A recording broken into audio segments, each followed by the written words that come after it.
What's up, Natalie? Can you hear me on the mic? Mic check, mic check. Can you hear me on the mic? I know I got the music on. Let me turn this intro down.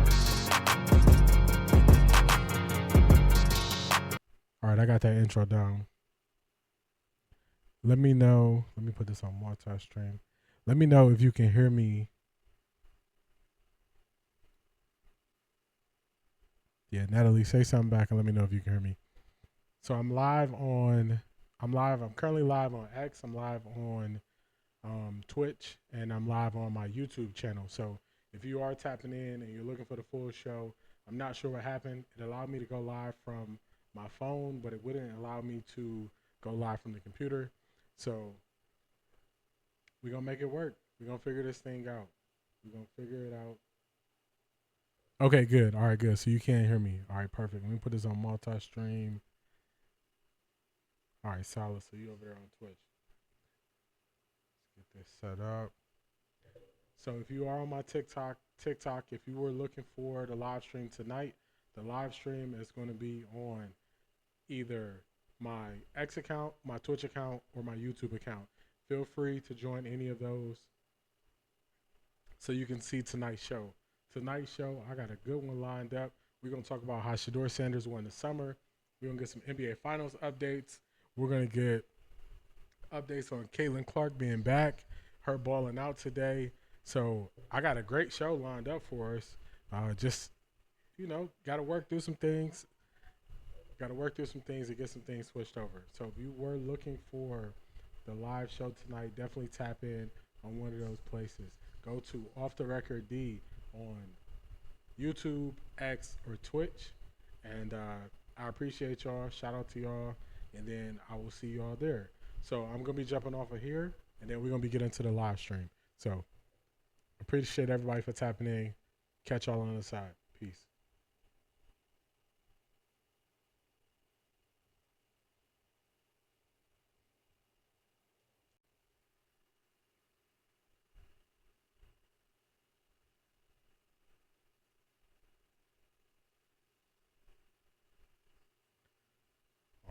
All right.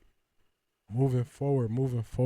All right, y'all. Just had to make that announcement. Not really sure what was happening. Not sure why. Make sure I can hear myself. Okay, good. Yeah, not really sure what's going on with my TikTok tonight, but that's okay.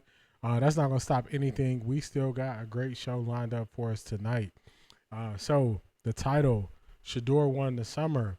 We're going to do an NBA Finals update, and Caitlin Clarke is back. So those are some of the main topics we're going to hit tonight. Let me see. I can leave that up there for now.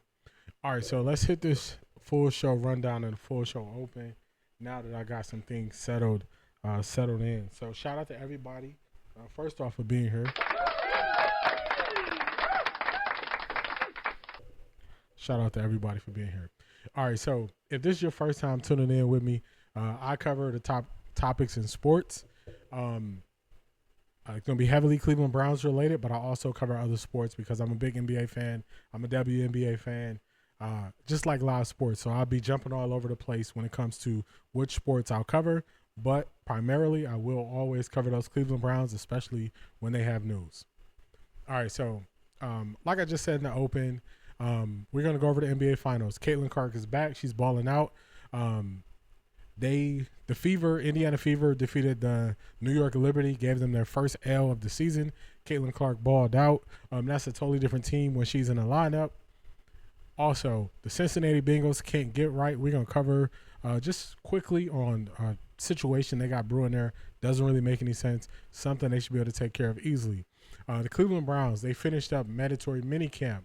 They're going to be away for 6 weeks. So for 6 weeks, what we going to do, y'all? What we going to do for 6 weeks? We got to find something to do. We got to find something to talk about. So we're going to look at a couple of the stories from camp. Then we're going to look at how Shedeur won the summer. I believe Shedeur won the summer because we're going to look at some people speaking pre-draft. We're going to look at some people speaking post-draft. Then we're going to look at how they're speaking on Shedeur right now. And it's totally different. They've made an about face on how they're talking about Shedeur. We had some people saying he wasn't going to make the team. They were saying Shedeur Sanders as a 5th-round pick was not going to make the team. and now they switching up. So you know we're going to call them out. Also, we got comment creeping.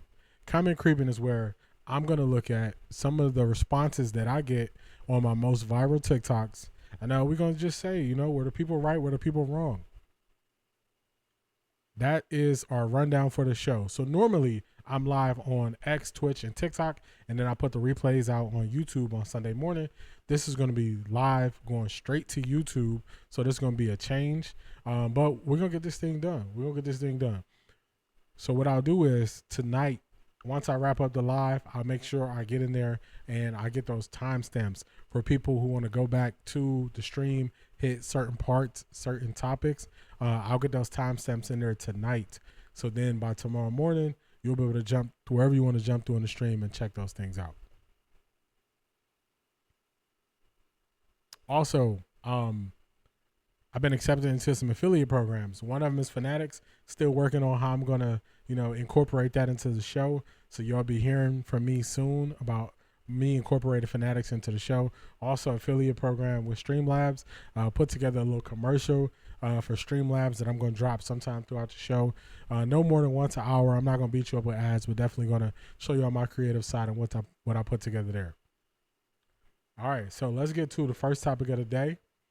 Let me get this off my screen. What I got up? I got the thumbnail. I'll move that down. Actually, I can keep the thumbnail on the screen. It says this is going straight to YouTube. We're going to move that down. We're going to make this a little bit smaller. Let's see. Yeah, put that thing there. All right, we're going to lock it in. See, this is how you do it live. You just go with the flow. Whatever's thrown at you, you don't fold. You just go with the show. All right, so right now, right up here, you're seeing my X account. Also, I forgot. We're going to also talk about Stephen A. Smith. Stephen A. Smith, he got caught. He is at the finals. He is covering the finals. And my man was playing solitaire during the NBA finals that he's supposed to be covering. So when you think you're getting these solid breakdowns, you get Stephen A. Smith. He's telling you what's going on based on him actually watching the finals. I don't know if that's what we're getting because my man was caught red-handed playing solitaire. Easy Money Sniper KD posted it. Stephen A. Smith, of course, he clapped back and said it was during the timeout. But there's video evidence that it was not during the timeout. My man just can't take that L. Stephen A. Smith, we're going to get to it. We're going to get to that. So we're going to start this thing off with the WNBA. Let's go here. All right, so we got Caitlin Clarke back. Like I said, Caitlin Clarke, she's a totally different person when she's on the court versus her not being on the court. Let me turn my phone down so it's not interrupting us in the background. And they beat the New York Liberty, giving them their first L. Caitlin Clarke, she put up 32 points, 8 rebounds, 9 assists. She also hit 7 threes. They won easily. It wasn't really a contest. She balled out. That's a totally different team. With her being back and her being healthy, looks like she should be able to help them make their way to the playoffs. They're playing in the Commissioner Cup. Last year's winner was the Minnesota Lynx, and also Minnesota went to the championship last year, but they ended up losing to the New York Liberty. So that is what happened with Caitlin Clarke. I did a trivia this week. So it's going to come up later in comment creeping. So people responded to the trivia. So I think I got a good response to the trivia. So I'm going to hit y'all with another trivia. We're going to have trivia 2 times in tonight's show. First trivia. What WNBA player is currently top 5 in 4 major statistical categories this year? Those categories are points per game, blocks per game, steals per game, and rebounds per game.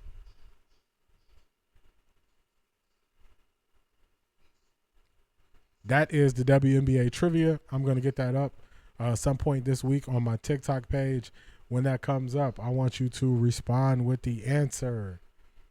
If not, you can respond now if you know the answer in the chat. That's our first trivia. That's a quick jump and update on the WNBA. If you don't know me, I like competition, so I don't just cover the NFL and the NBA. Anytime there's good competition happening in sports, I'm going to cover it. Caitlin Clarke is back. My favorite team being the Las Vegas Aces. They made a trade. We got Jewel Lloyd, traded away Kelsey Plum in the offseason. I don't know how that's working out so far. The Aces not looking as strong as they should. And then now we got AJ Wilson out with a concussion. So I follow the Aces the most, but then I also tap in when Caitlin Clarke is playing, especially because her games are nationally televised and it's easy to catch them. So throughout upcoming streams, you will start to notice that I will be covering the WNBA more and just kind of going over some things and what I see. So moving right along, we're going to get to the NBA Finals. Let's get this screen updated how I want it. All right, we got the screen updated there. Now let's update one thing. Let's get this topic updated. Took a second to load up there. That's all right. We're going to do it. All right, we got the NBA Finals. Appreciate everybody for being here. Appreciate everybody for tapping in. Thank you all for working with me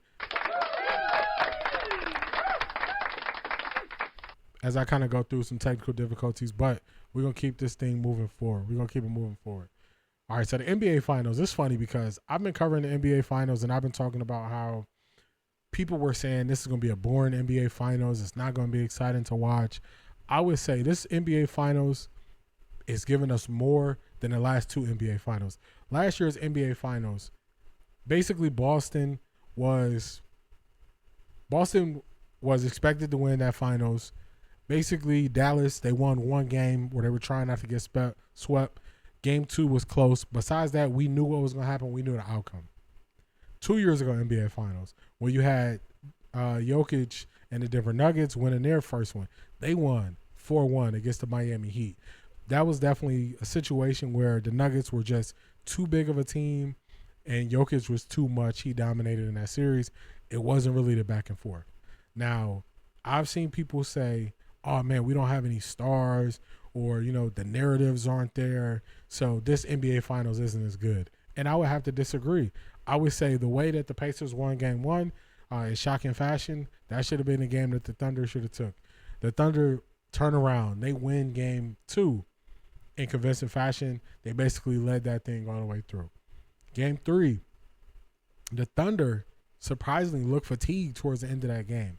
They started to make some mental mistakes. Indiana pulled through.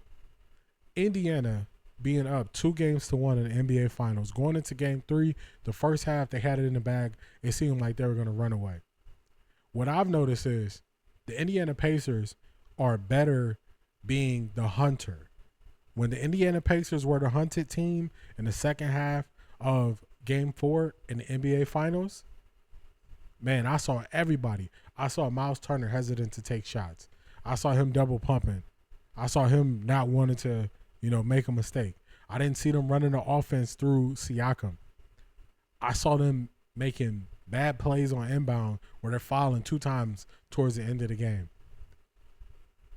OKC kind of gave them some chances because they had that turnover late, and then also Dort missed one of his free throws late in the game. So the Pacers had their chances. They couldn't pull through. They definitely, when they are hunting the other team down, they can still run their pace.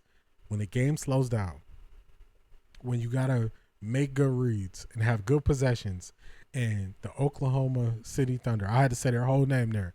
When the Oklahoma City Thunder can set that defense, they are a different beast. And we saw that at the end of the game. We also saw Shea. We saw Shea decide his team was not going to lose. Towards the end of that game, he was making decisive reads if he was going to attack or if he wasn't going to attack. Towards the end of that game, they went into the not small because they're big guys, but they went into that 1-2 pick and roll, and that 1-2 pick and roll really got Shea, the defender he wanted on him, and he just went to work every single time towards the end of that game. So I'm really enjoying this NBA Finals. It's tied up 2-2. We're at least getting 6 games. A lot of people saying we're getting 7 games. a 6-game NBA Finals, potentially 7-game NBA Finals. There's no way you can tell me this is boring. These teams play great style of play. Oklahoma City Thunder missed a ton of threes and still were able to pull it out. So it's no way you can tell me that this is a boring NBA Finals. But that's cool. If you don't want to take my word for how the NBA Finals is going, let's get to our first clip with Draymond Green and Mo Williams talking about this NBA Finals. So let me get this pulled up for us. We're going to take this down, and we're going to switch this thing over. And this is going to be Draymond Green podcast, fair use. We're going to hear what he says that he saw towards the end of Game 4. Let's get to it. He wanted on Nesmith. I think he's a very good defender. For instance, he guarded Jalen Brunson better than anybody. But it's matchup to matchup when it comes to this point in the playoffs. The guy who guards one guy the best may not be the same guy to guard that guy the best in the next series. And so what we've seen is Nembhard is the guy to guard Shea in this series. And every possession down the stretch, they went to the 1-2 pick and roll, get the switch. Shea got Nesmith on him now, and Shea goes to work and gets to all the buckets that he was getting to. And so as a guard defender, as a guard, as a coach, someone with pride, a champion, at what point does the player, Nembhard, just say, oh, I see they trying to get that switch. I ain't switching. I'm going to make him, if J-Dub want to shoot a pick and pop three, yeah, different three than a catch and shoot three. Yeah. He ain't used to shooting pick and pop three. Like, at what point do we expect the player to be like, yeah, I'm not switching. I'm getting through this. It is what it is, because I think down the stretch, that's what cost him the game. And you know what's crazy? We go back to little stuff, everything loses, all the little shit loses games. Look at Game 3. Go look at their defense possession. They wasn't switching nothing. Game 3, they didn't switch nothing. They got through everything, and they got beat at times because of that. They was able to get. That's why it was such a high scoring first half, because they were staying with their matchup, getting through everything. Turner was in that short little drop, that little short drop. I call it short drop. He right there on that short drop, and he trying to stun a little bit, get back in front. If you a little bit late, that's when they was turning that corner and they was reading it. But they stuck with it. Game 3. Yep.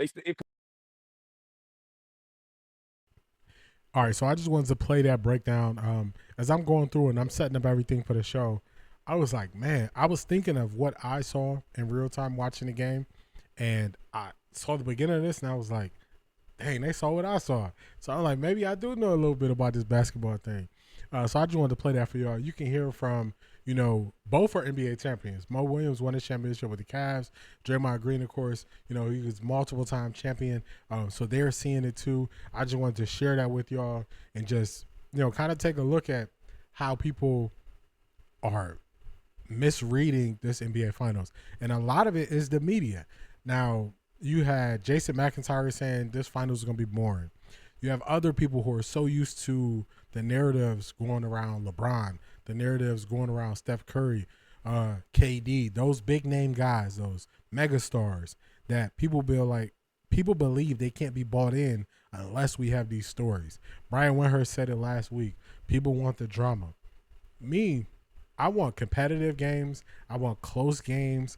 I want good basketball. I want that first. If it's also other narratives that, you add with it, that I look at that as a cherry on top, a bonus, but I don't look at that as how I would view every single game. And that's going to lead us into this next topic. So let me get this thing set up. Let's jump through here real quick. Let's see. Let's get this other thing up. Bear with me. Let's see. All right. Let's go to X. So a couple months ago, I did a live stream, and I was asking the question, are we getting entertainment or are we getting analysis when we're hearing people speak on sports?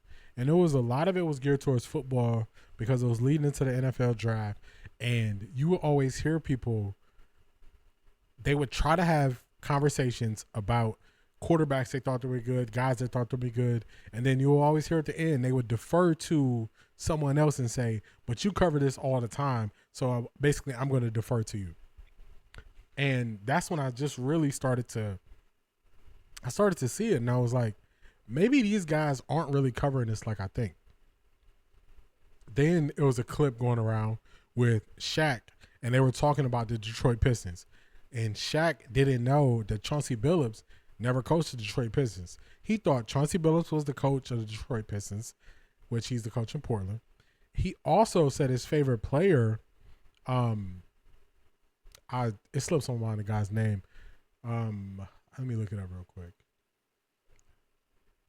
But any person that watches the Detroit Pistons, everybody knows Cade Cunningham is the man there. So let me see.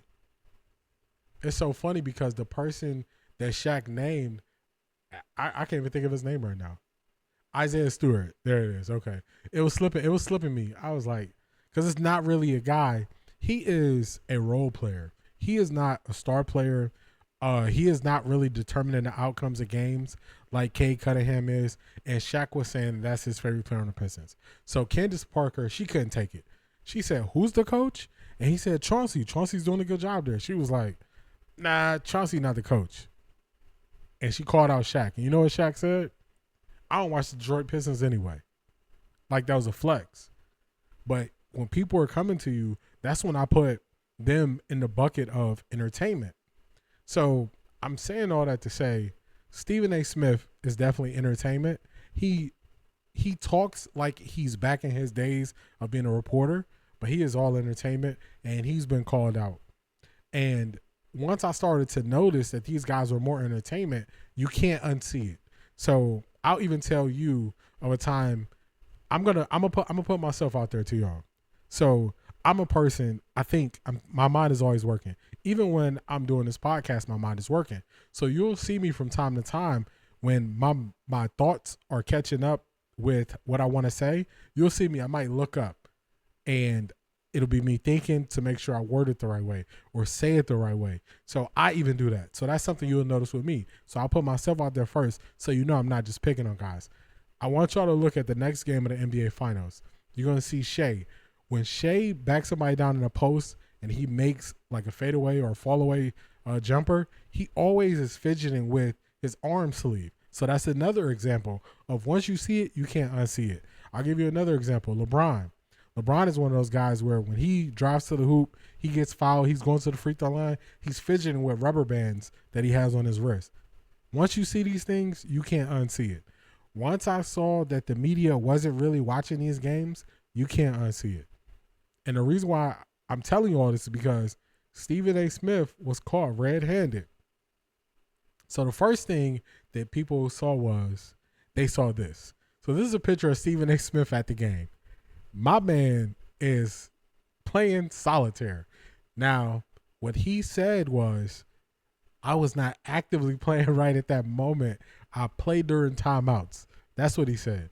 Because Kevin Durant posted this on his Instagram. And of course, everybody gonna talk about it because KD posted.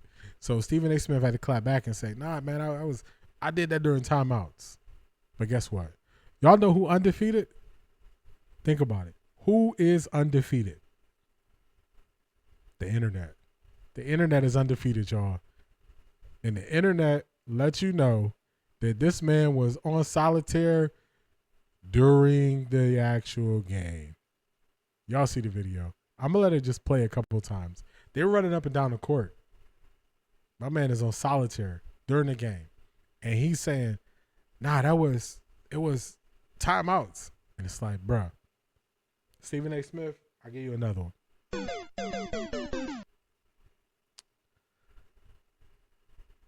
You don't have to lie. The best thing you can do is, if somebody calls you out on something that you wrong, hey, my bad, that's on me. You know what I'm saying? We see athletes do this all the time. We see players do this all the time. They miss an assignment. A clip is going around from when J.R. Smith was on All the Smoke, and he was recapping what happened. And I believe it was the 2017 NBA Finals when, I can't remember, it was 2017 or 2018, one of those 2 years. LeBron had that monster game one, and George Hill missed free throws. J.R. Smith thought the Cavs were up. The Cavs were down. Or it was down or tied. I can't remember. J.R. Smith got the ball by the hoop and dribbled out instead of going back to put the ball up. He was like, he thought they were up, so that's what he did. He thought somebody was going to try to foul him. Nobody did. Then he's looking at LeBron. LeBron is pointing towards the hoop, so J.R. just turned and went to throw it, and he's talking about how basically he just kind of lost it there. And he just admitted to it now. It took some time, but now he's admitting to it. Stephen A., Monday morning, first take, just admit to it, man. Just say, look, y'all caught me slipping. It's so much easier to say somebody caught you slipping than you to keep going out here trying to lie about it. And they got you in 4K, my man. Let's roll this one more time. They got you in 4K. When you in 4K during the game, look at this. That's active. They run it up and down the court. My man on solitaire. Bruh. Don't fight it. Don't fight it. So that's Stephen A. Smith. It's funny because a lot of stuff I said on previous shows is just coming back up now where these guys, they getting caught up and it's like, man, take your L's and stop it right away. Don't just keep, let your L be lingering like that. So that's Stephen A. Smith. One more thing. So I'm going to do another trivia during this show. I'm going to do an NBA Finals trivia. And if you know the answer, put the answer in the chat. If you don't know the answer, I'll put a clip out of this during the week on my TikTok, and then you can respond there. So what player on each team in the NBA Finals leads the team in multiple major statistical categories? And those categories could be points, blocks, rebounds, and assists. And name the player on each team. So one Pacer and one from OKC. That's going to be our trivia. So we got a WNBA trivia that we have going on. We also have the NBA Finals trivia. So definitely tap in to those. If you don't know the answer, when it's on my TikTok, look for the answers there because I will put the answers there. Actually, I'll respond in the chat when somebody gets it right. All right, let's move this thing along. Let me update the topic. Let's see. Let's get this topic updated here. We're moving on to the NFL.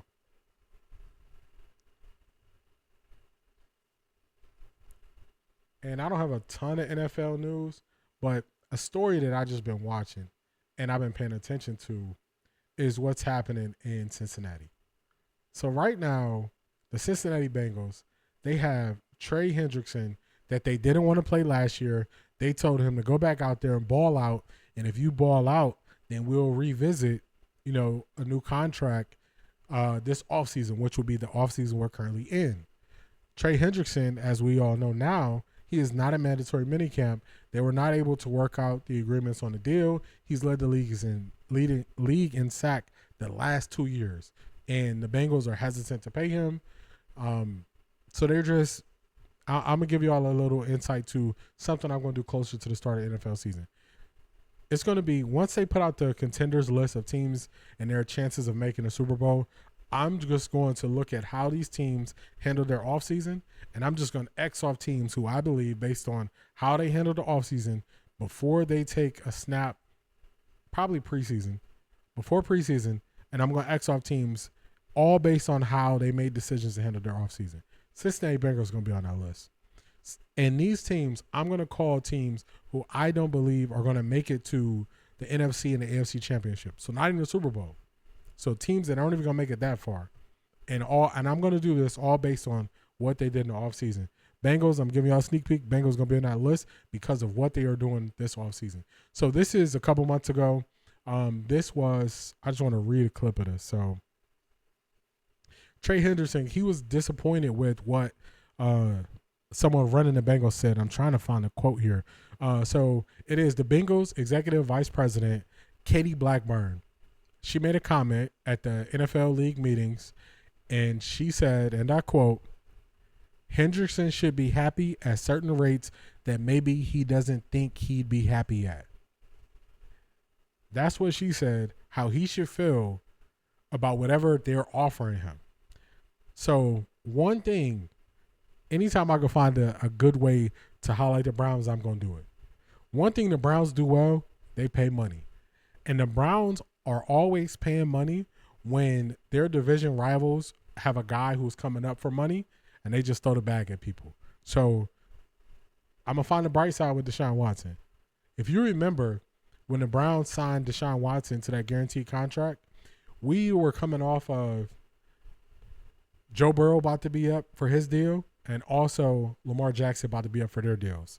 So they kind of threw a monkey wrench in those other teams' deals. It didn't work out for the Browns, Deshaun Watson, the player, or that situation, but they did throw a monkey wrench in those teams and what they were doing. The Browns are actually doing that again this year.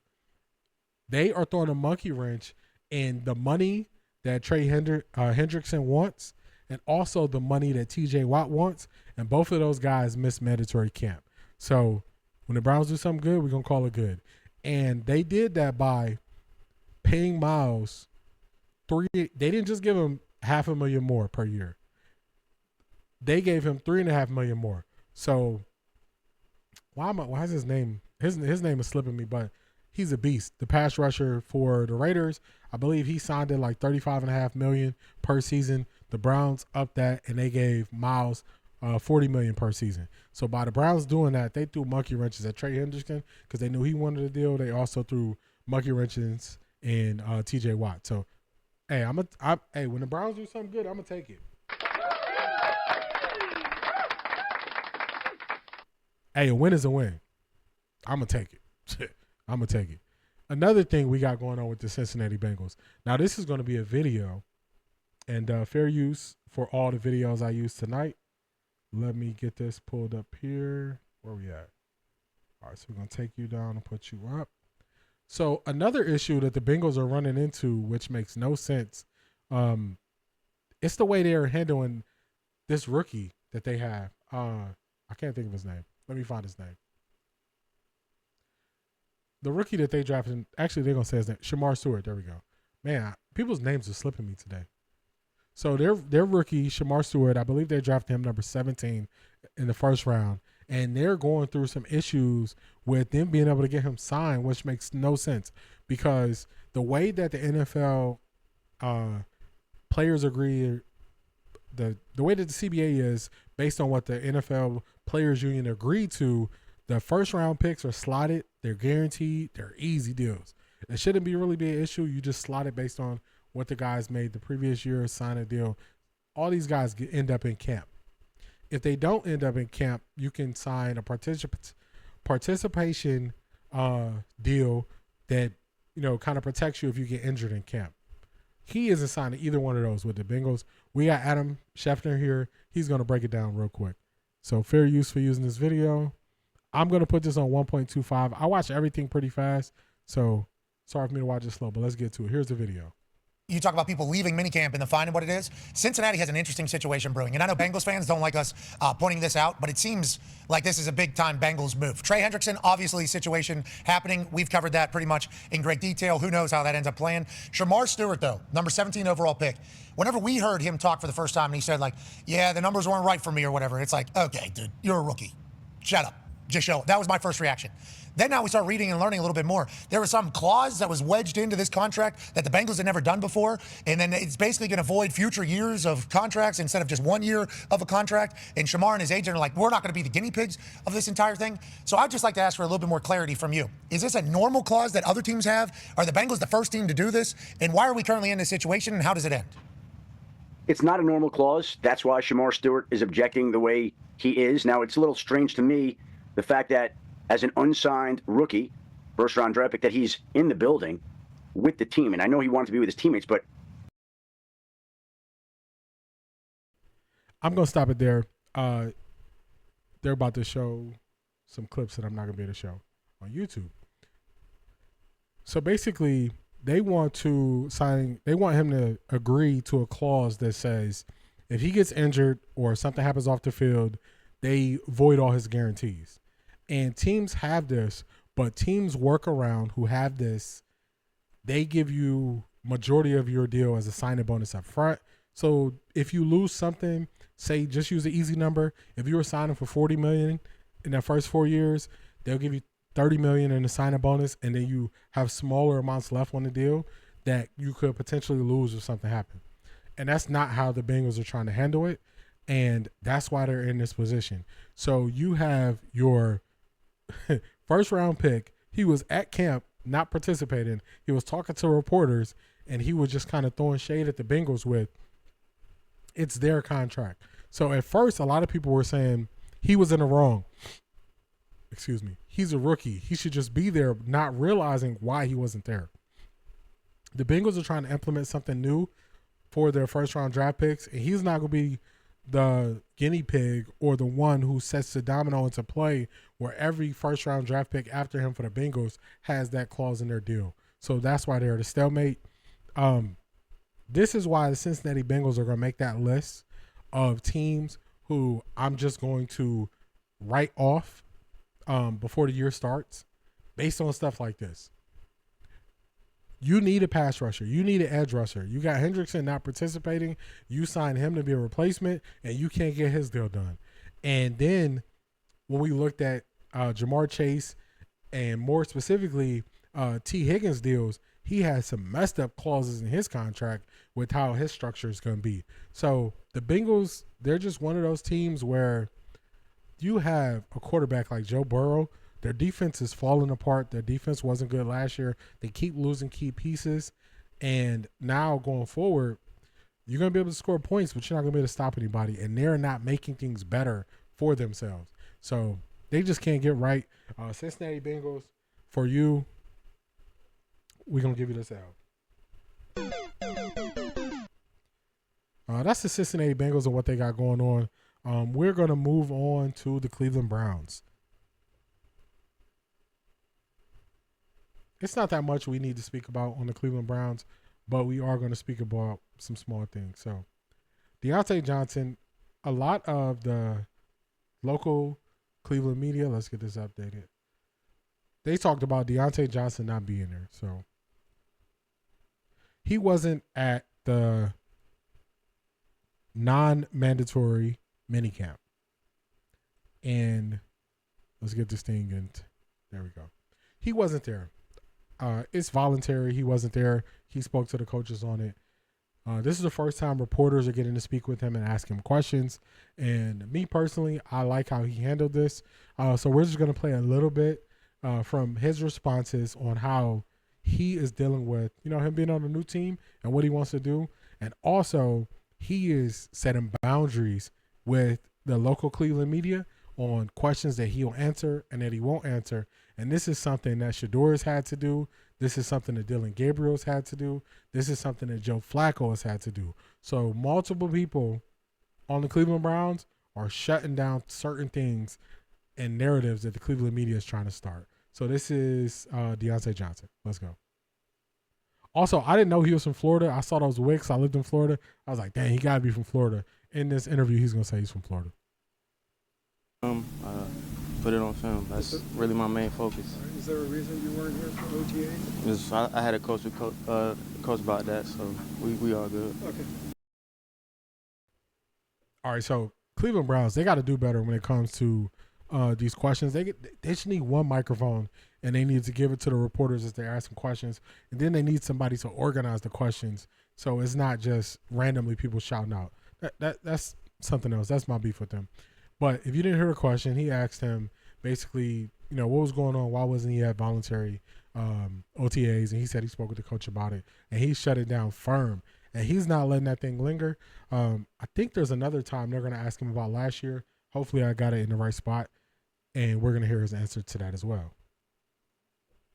Dionte, I know you haven't had much time yet with Jerry, but just what do you think of his game and playing alongside him, how you guys might be able to complement one another? He's nice. Just him to be able to beat man covers, get open in zone.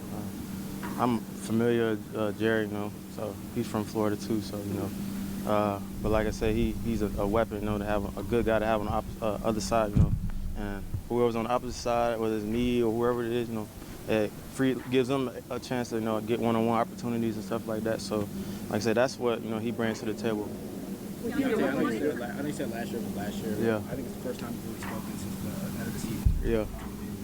You feel like there's maybe a misunderstanding of the way things went down? For sure, I don't like to speak on a lot of stuff, so I just, everybody going to have their opinions, you know what I'm saying? So, at the end of the day, I'm the only one in that room and really know what be going on, so I can only, everybody, like I say, they're entitled to their own opinion, so I can only go off of what I know and then try to go off what I, can put out there, like, in my best effort. But like I said, last year is last year. I'm trying to turn and change that narrative and, move the right way and just keep going, bro.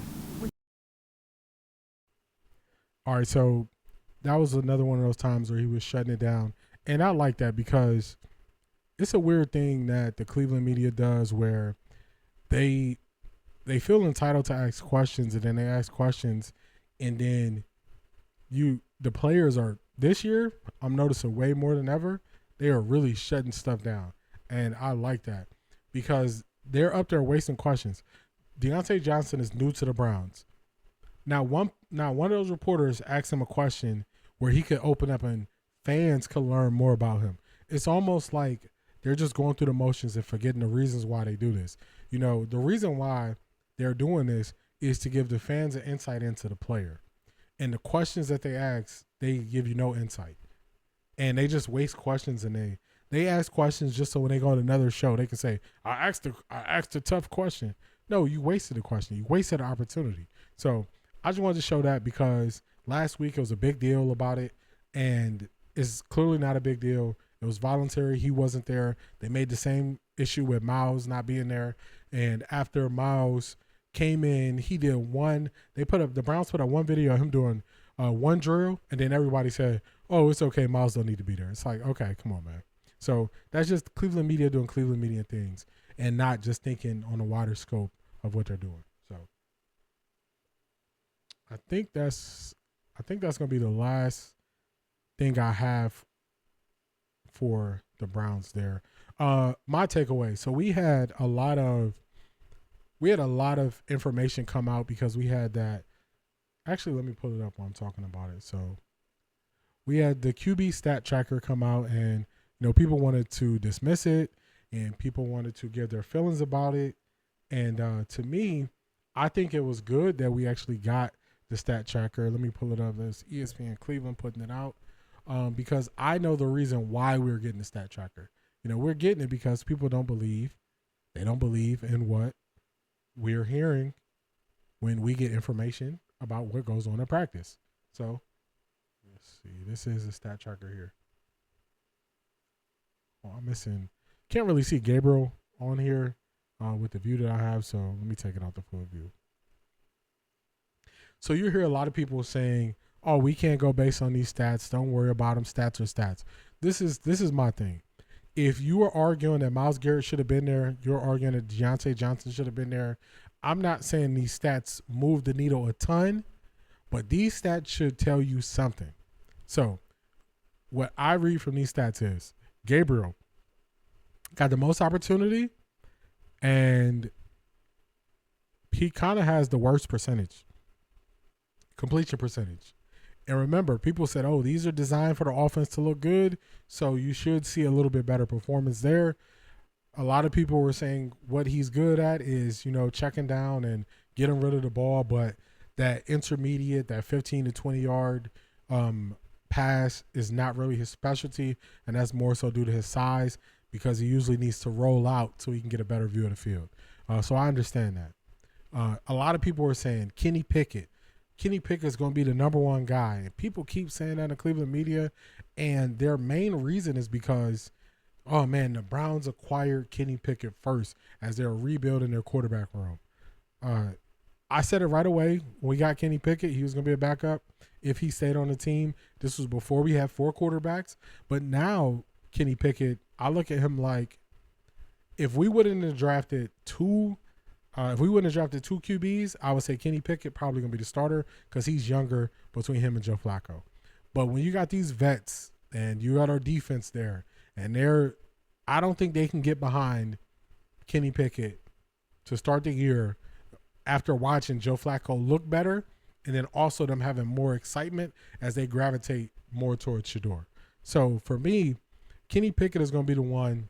Like, I don't think he's going to be able to run an on-time offense with the pass rush coming. So that was always my knock on him. And then with him getting so many opportunities, everybody who was there, they're saying he didn't do anything spectacular. And that's not me. That's people who are there watching it. So I could have told you that before it happened, but people wanted to see it. And people are still pushing he's going to be a starter. I don't think so. Joe Flacco. He didn't really get that much work, but I believe going into training camp, he'll be the number one getting most of the work. Shedeur Sanders had the most to gain Because, remember, see, I don't let people forget the things they say. Everybody said Shedeur's fourth on the depth chart. He's in fourth. He's fourth. They traded for Pickett. They signed Flacco. They drafted Gabriel 2 rounds before him.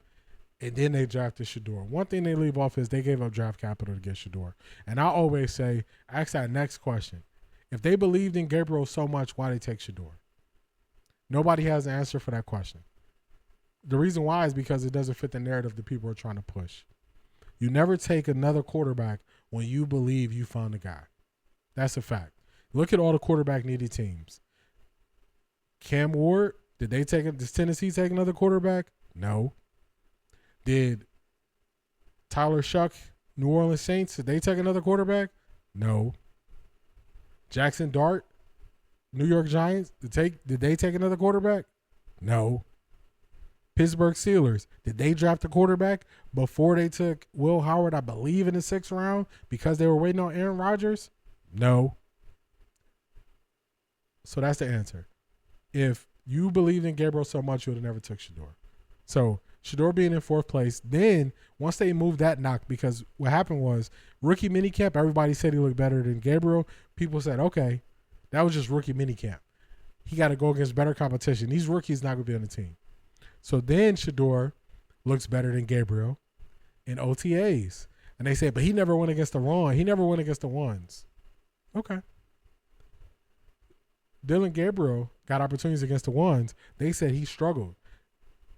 If you listen to what everybody's saying, when Dylan Gabriel did the best, they said he did the best against the 3s and the 4s. And that's the same thing they knocked Shedeur for by him doing so well on the 3s and the 4s. One thing they're not bringing up, though, is Shedeur got reps with the 2s, and he still was the same. He still looked good, and that was the day where they put out the stats, and he was 7 for 9 that day.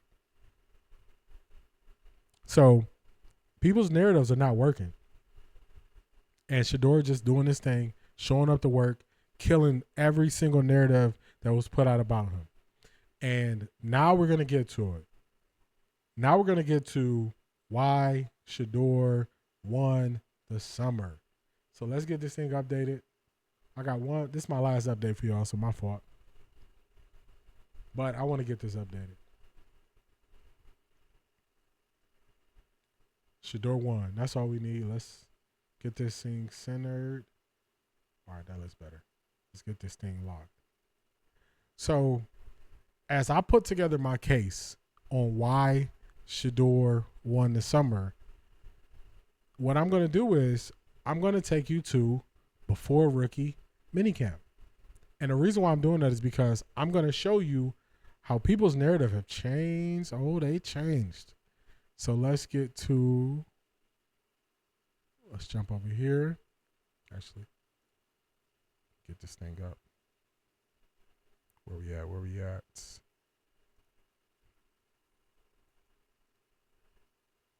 Let's get it. Here we go.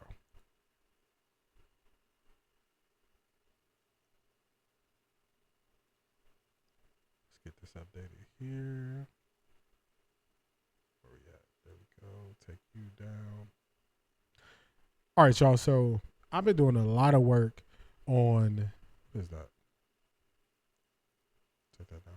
I've been doing a lot of work before we get into the main topic of the show. I've been doing a ton of work on just upgrading things, making sure I can put together a good show.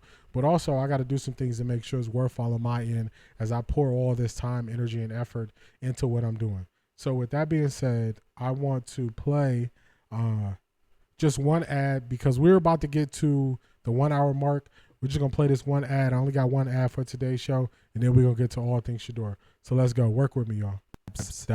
PXF.io/OTRDEE. When using this link, we're going to get a percentage of each sale, and it'll really help us out. Take your live stream to the next level with Streamlabs. Easy setup, pro overlays, built-in alerts, and all the tools you need to grow your stream with a free 7-day trial of Streamlabs Ultra. Start streaming smarter at streamlabs.pxf.io/OTRDEE. When using this link, we'll get a percentage of each sale, and it'll really help us out.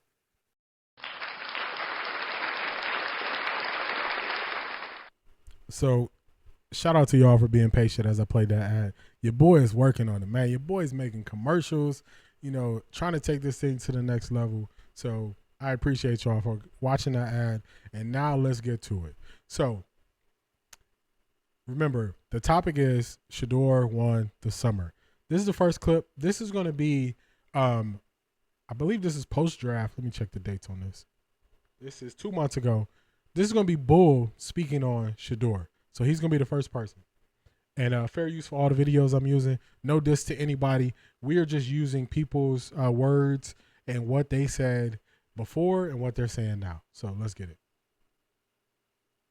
What are your thoughts? Guys, that was a fascinating conversation there with Ross, and I loved his analysis because so often people make things so black and white, and there's gray area, and he really told you about that. Like, in the end, he said, if I had to bet on any of these other guys, I'd bet on Shedeur, and yet he said, I wouldn't draft him at 2 because I think I might be able to get him at 33. And even if I don't, I know I can get Jalen Milroe, and I don't think the gap is that big.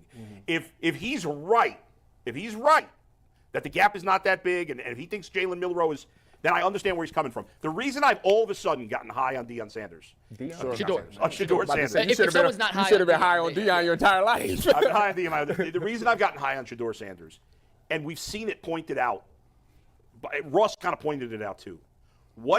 The comparisons, and I know he's not as highly thought of coming out of college, obviously, otherwise it would be a no-brainer he'd go 1. Yeah. But I've now heard a couple of people compare him to Joe Burrow. Yeah. Because Joe Burrow's elite traits are intangibles. Yeah. And that's the same thing with Shedeur. Now, I don't know that he's going to be as good as Joe Burrow. That's a pretty darn high bar. All right, I'm going to stop it right there because they're going to start playing some clips that I can't really show. So I just find that funny. I did a breakdown when Ross Tucker said that they really pressed him, and they said, if you had to bet money on which quarterback would be the best out of this draft, he said he would bet his money on Shedeur.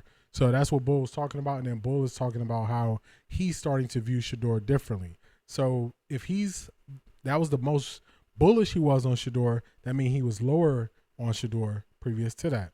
So that's the first one. So that wasn't really a knock, but that was, you started to see that tide turning to more in favor of Shedeur. So let's see what clip I got next. I got a bunch of clips for y'all. Turn this light.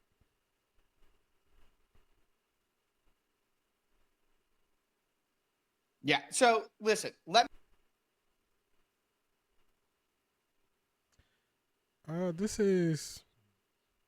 I'll come back to this. This is Locked On. So Locked On, they do like a bunch of different podcasts and stuff like that.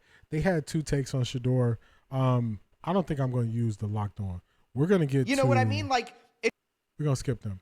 We're going to get to Nick Wright. Now, this is Nick Wright.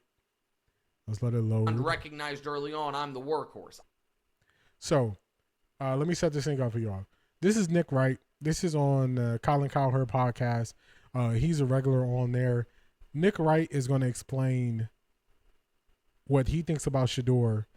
I think this was like early on. This was after the draft. This is his take, and then we're going to show you what he said about 10 days ago. Let's get it. I'm going to speed him up. Man, it's hard for me to watch anybody just at regular speed. I'm sorry. Hopefully it's not too fast for y'all, but let's go. I've got to do the dirty work. I got to do all this. But the more interesting part of it is the Shedeur thing, which is Shedeur fell in the draft because he thought he was a show horse, and teams were looking at him as, are you a workhorse? And he thought, I'm Shedeur Sanders. I'm interviewing you. I've got all these people competing for my services. And they looked at it as, you're Shedeur Sanders. Are you going to pick up this mistake we put in the film? Are you going to know the playbook? Are you going to do this? And if you don't know the job you're applying for, how do you nail the interview? And so I think that is like it's a really, something I've just carried with me forever, like poignant piece of advice, which is, it doesn't so much matter how you view yourself. It matters in an employment setting. It matters how your employer or potential employer views you. And are you representing that are you, and so that I think was Shedeur's biggest mistake is he didn't know what job he was interviewing for, and he didn't know who he was to.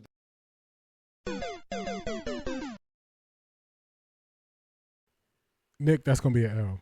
That's going to be an L because now what we were seeing is everything they said about Shedeur, I got some receipts. More and more people are starting to say, you know what? I think they lied to us. I called it from the beginning. So I broke down exactly what Mel Kiper was saying he heard about what Shedeur did in these interviews. And immediately I was like, this is BS. He's lying. Flat out. Or they're lying to him. So I didn't believe it right away. I always said they were lying. Now as Shedeur speaks more, other people are starting to say, I think they were lying to us. So that was him giving his analogy on it. But I think that's an L take. Only because we see what Shedeur is now. And some people saw this from the beginning. Some people just couldn't see it. So we're going to call that an L for Nick Wright. But I have a updated, this is about 10 days ago. And first things, Fox. Okay, let me tell you about Fox real quick. Fox is real strict when you play their stuff. So I'm going to play it, but I got to put that up there. But this is going to be Nick Wright.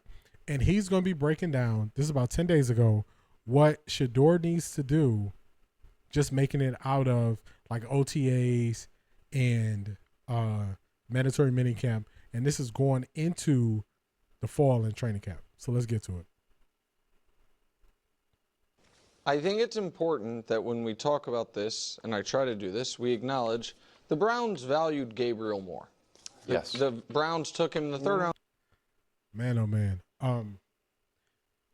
At this point, I've said this so many times, but I'm going to keep saying it. The counterpoint is, I always say, just ask that next level question. When I said this earlier, when people always bring up that lazy narrative that, oh, the Browns valued Gabriel more. If they value Gabriel so much, Shedeur would have never been drafted. So stop being lazy. Ask yourself the next question. If I believe in this quarterback, why am I taking another quarterback? You wouldn't do it. So they just got to stop. I'm sorry, y'all. I'm going to get off that soapbox. Let's hear him out. They took Shedeur in the 5th round. With that said and acknowledged, it is a big problem for Shedeur if the answer to this question isn't him. Because neither one of these guys is going to break camp the starter. It's going to be one of the veterans, right? And so if Shedeur wants a chance, if there is going to be a chance for Shedeur to prove his believers right, to prove his father right, prove himself right, all that, right now his singular battle is move ahead of Gabriel on the depth chart. And I think that, to me, even though I was not nearly as high on Shedeur as some people were, and it wasn't as high on Shedeur's brew was, I think that's very realistic. And if he can't move past Dillon Gabriel throughout OTAs, training camp, the preseason games, which will be critical, then I think it is evidence that he wasn't underdrafted, at least not for the time being. And so I think it's going to be a while until either one sees the field. But if the Browns end up in week 8 or 6 or 10 or whenever, starting a rookie quarterback in a game, and it's not Shedeur, that's a big problem for him as far as his ability to. Yeah, it's a real indictment. All right, so we heard him out. So y'all hear what he said that Shedeur has to do. He has to show that he looks better than Gabriel. Just let me know. Y'all in the chat, y'all been following this. Y'all are really into what Shedeur is doing. Do you believe Shedeur has looked better than Gabriel so far? I'm going to say yes. Every person that has been at rookie minicamp and OTAs has said Shedeur looks better than Gabriel. So he's already checked one box of what he needs to do, according to Nick Wright, to prove that he is the right quarterback. He's already done that. The other things, we're not there yet. We're 6 weeks away from training camp, so we don't got to worry about that. We got to wait 6 weeks for that. Preseason, we'll see when that time gets here. But out of the things that he could have already done to move ahead of Dillon Gabriel, based on what Nick Wright wants to see, he's already done. So that's Nick Wright. He went from Shedeur didn't know who he was to now it's an indictment if he doesn't show he's better than Dillon Gabriel, and he's already shown he's better than Dillon Gabriel. Nick Wright. Come on now, dog. Come on, man. That's an L, man. That's an L. So Nick Wright, man, you my dog when it comes to LeBron, but man, you've been having some L takes. All right, so that is Nick Wright. That wins us games. All right. Let me pause it here. We got somebody else from which one? Let me change this for y'all. I want to show y'all what I got. Y'all not going to be able to see the title. This is another Fox Sports, so got to be careful with them going to put this up.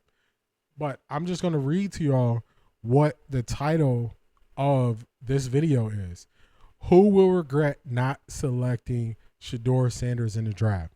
So this was 1 month ago. This is the odd couple with Rob Parker, and let me see if I can find the other guy's name, if they have it here. Kelvin Washington. So it used to be Chris Broussard, but he went to do first things first full time. So remember, the question is, who will regret not drafting Shedeur? So let's get to it. So the question is, who will regret not taking Sanders? Is it one of these three teams? So who do we say? The Giants, Steelers, or the Saints? Yeah. So you had them, I think, to the Saints. Didn't you think? Well, Saints? I was just saying. No, that's but well. What else are you guys doing? Why not build up something, have some fanfare, a big name? You know, that could do something maybe with the fans, give the fans some hope. I know they're the Saints, but dang it, they need a little angelic hope. You know, as a fan base. So that was that, and then obviously everybody had the 21st saying, keep an eye on that. What will Pittsburgh do? You know, it's for me. The answer for me is going to be. And it's not so much Shedeur, but the collective movement and decisions that have been made for the Steelers. Meaning, I just have no idea what the Steelers are doing. Like, I literally don't know. What do you mean you don't know what they're doing? I mean, all they're doing is waiting to see what. And I get that. But what if he says, I'm retiring? You get what I'm saying? Like, Rob, play this out. Honestly, man. So this was, of course, before Aaron Rodgers signed. Because remember, this is a throwback. So actually, this is from April 25th. So this is from a while ago. I weigh my family. I played a long time. My body is just, my body's tired. I'm But you act like the season starts next week. No, the season starts in September. Right, but so now it goes back to your question about Shedeur. I'm saying they don't draft Shedeur, which I'm not saying they had to, or he's, again, the return of John Elway. But you also don't, Mason Rudolph is your quarterback. So I'm just kind of stuck on, like, you're waiting on Aaron Rodgers, who has told you, I don't know what I'm doing yet, which is his prerogative. I'm not even mad at that. I just think that there could be, you look at other teams, rosters, you would have to make a move. I don't believe that. If Aaron Rodgers says that he's retiring, that they still would have to go out and get a quarterback, is what I'm saying.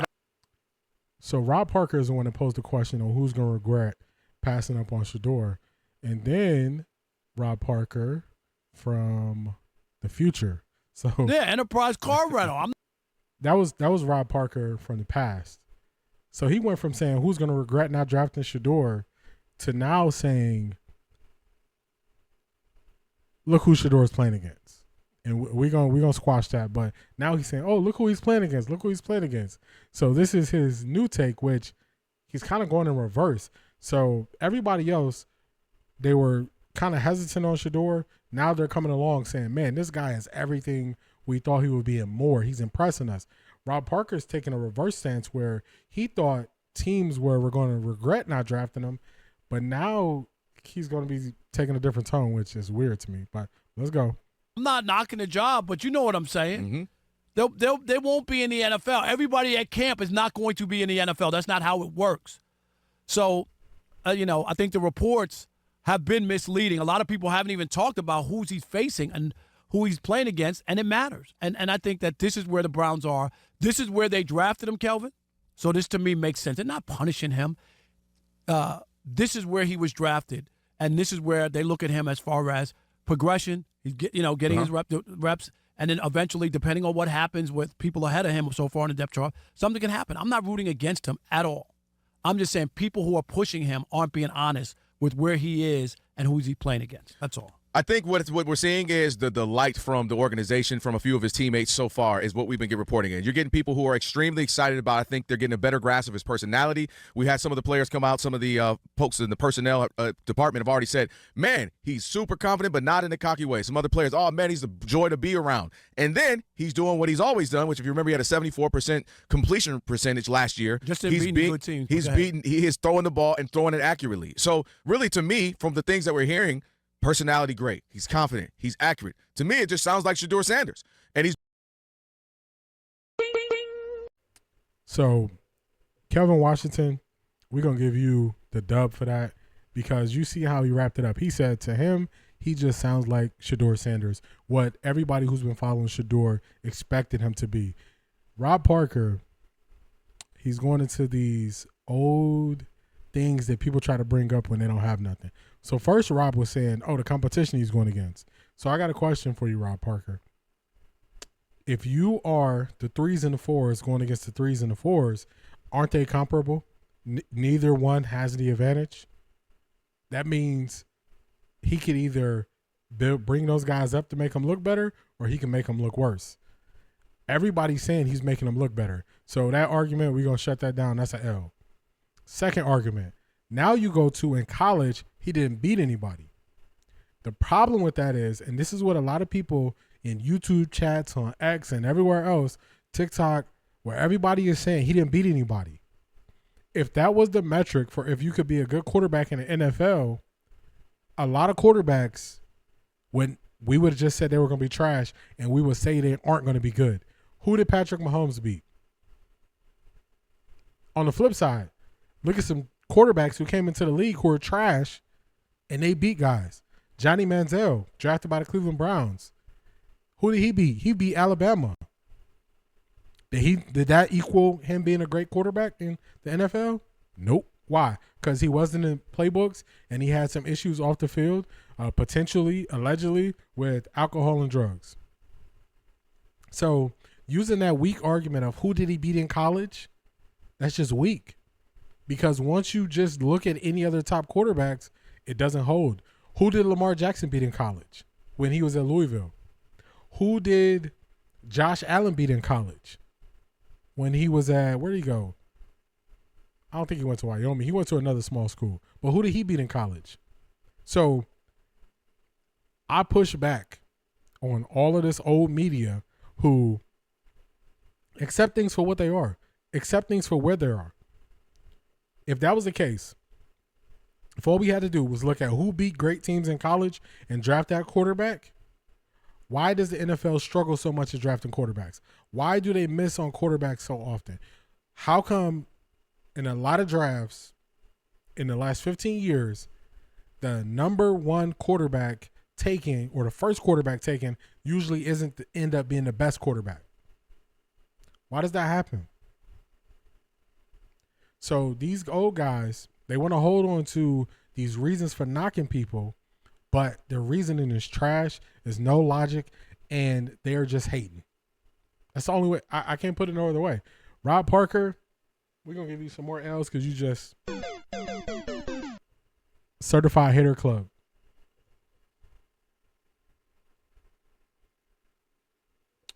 Raul, guess what? I'm going to read this because Browns have agreed to retire Sanders' number after he fails to make the practice squad. See, this is where we're going to use you as an example, but this is where you're wrong. You take, in this situation, you take me saying up to this point, he has done everything asked of him and then some as me saying he's a Hall of Famer.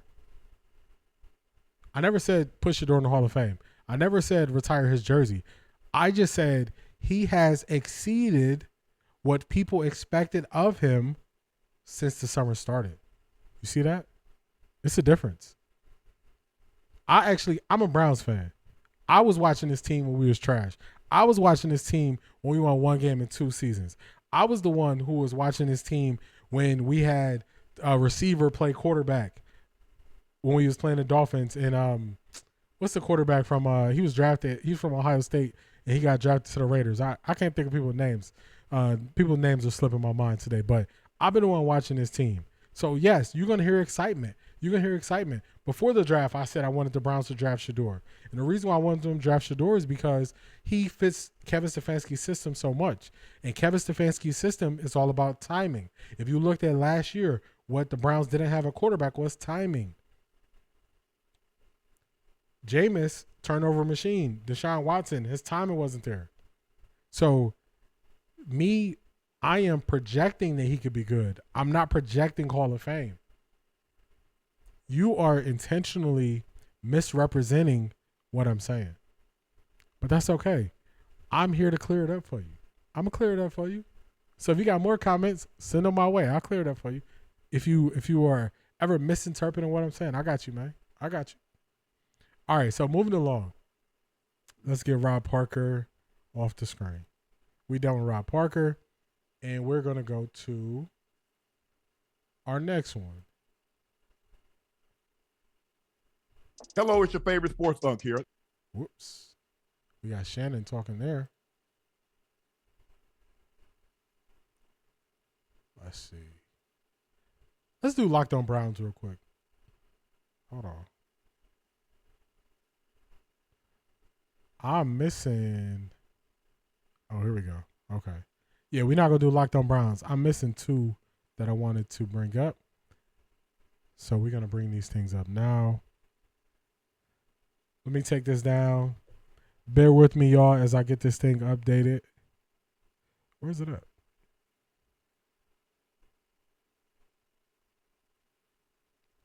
Let's take this down. Let's throw the Chrome tab up here real quick. I knew I was short. I'm like, I got some more clips that I'm not seeing. So I got some clips from Speak. For me, I got 2 clips from Speak, and this is funny because Speak started off by saying Shedeur had to fight to make the team, and they went from he had to make the team to now they're talking about he could be the starter. Get Shedeur. Mike Tomlin, I will suggest, lied to me. All right, let's pause it. Also, they're going to talk about how they feel lied to. I find that pretty funny. So, let's see. All right, here we go. I got it. I got it. All right, so this is Speak. This is Chase Daniels. He's going to talk about, now this is from a month ago. He's going to talk about how he views if Shedeur can make the team, him and James Jones. Let's get to it. James, the reason why I sort of agreed with Acho, because I mean, obviously didn't know you were going to say less pressure. I would tend to agree with him because, in my opinion, right now, Shedeur Sanders is not ready to step onto the field and lead a franchise in terms of play. He just isn't ready. And there's nothing wrong with that because we've lost the developmental part of this quarterback league. So when I say less pressure, I mean, he can come in, he can learn from Joe Flacco, who is a Super Bowl MVP, just about the process of how to be an NFL quarterback, because it is not easy. There are so many other things in that. And then, look, you don't have to trot out there when you're not ready to play. You can sit back. You can work with Kevin Stefanski, who is a 2-time coach of the year. You can learn the offense. You can do this. And then when your time comes, because I do believe, based on that depth chart that you said, at some point this year, Shedeur Sanders, if he makes the roster, he will play a game or two. Yeah. He will. And then you can see what type of talent and where he's at in his development. We're talking about it like that was a great assessment right there of a first rounder. He might not be on this team. He's a 5th round. You understand?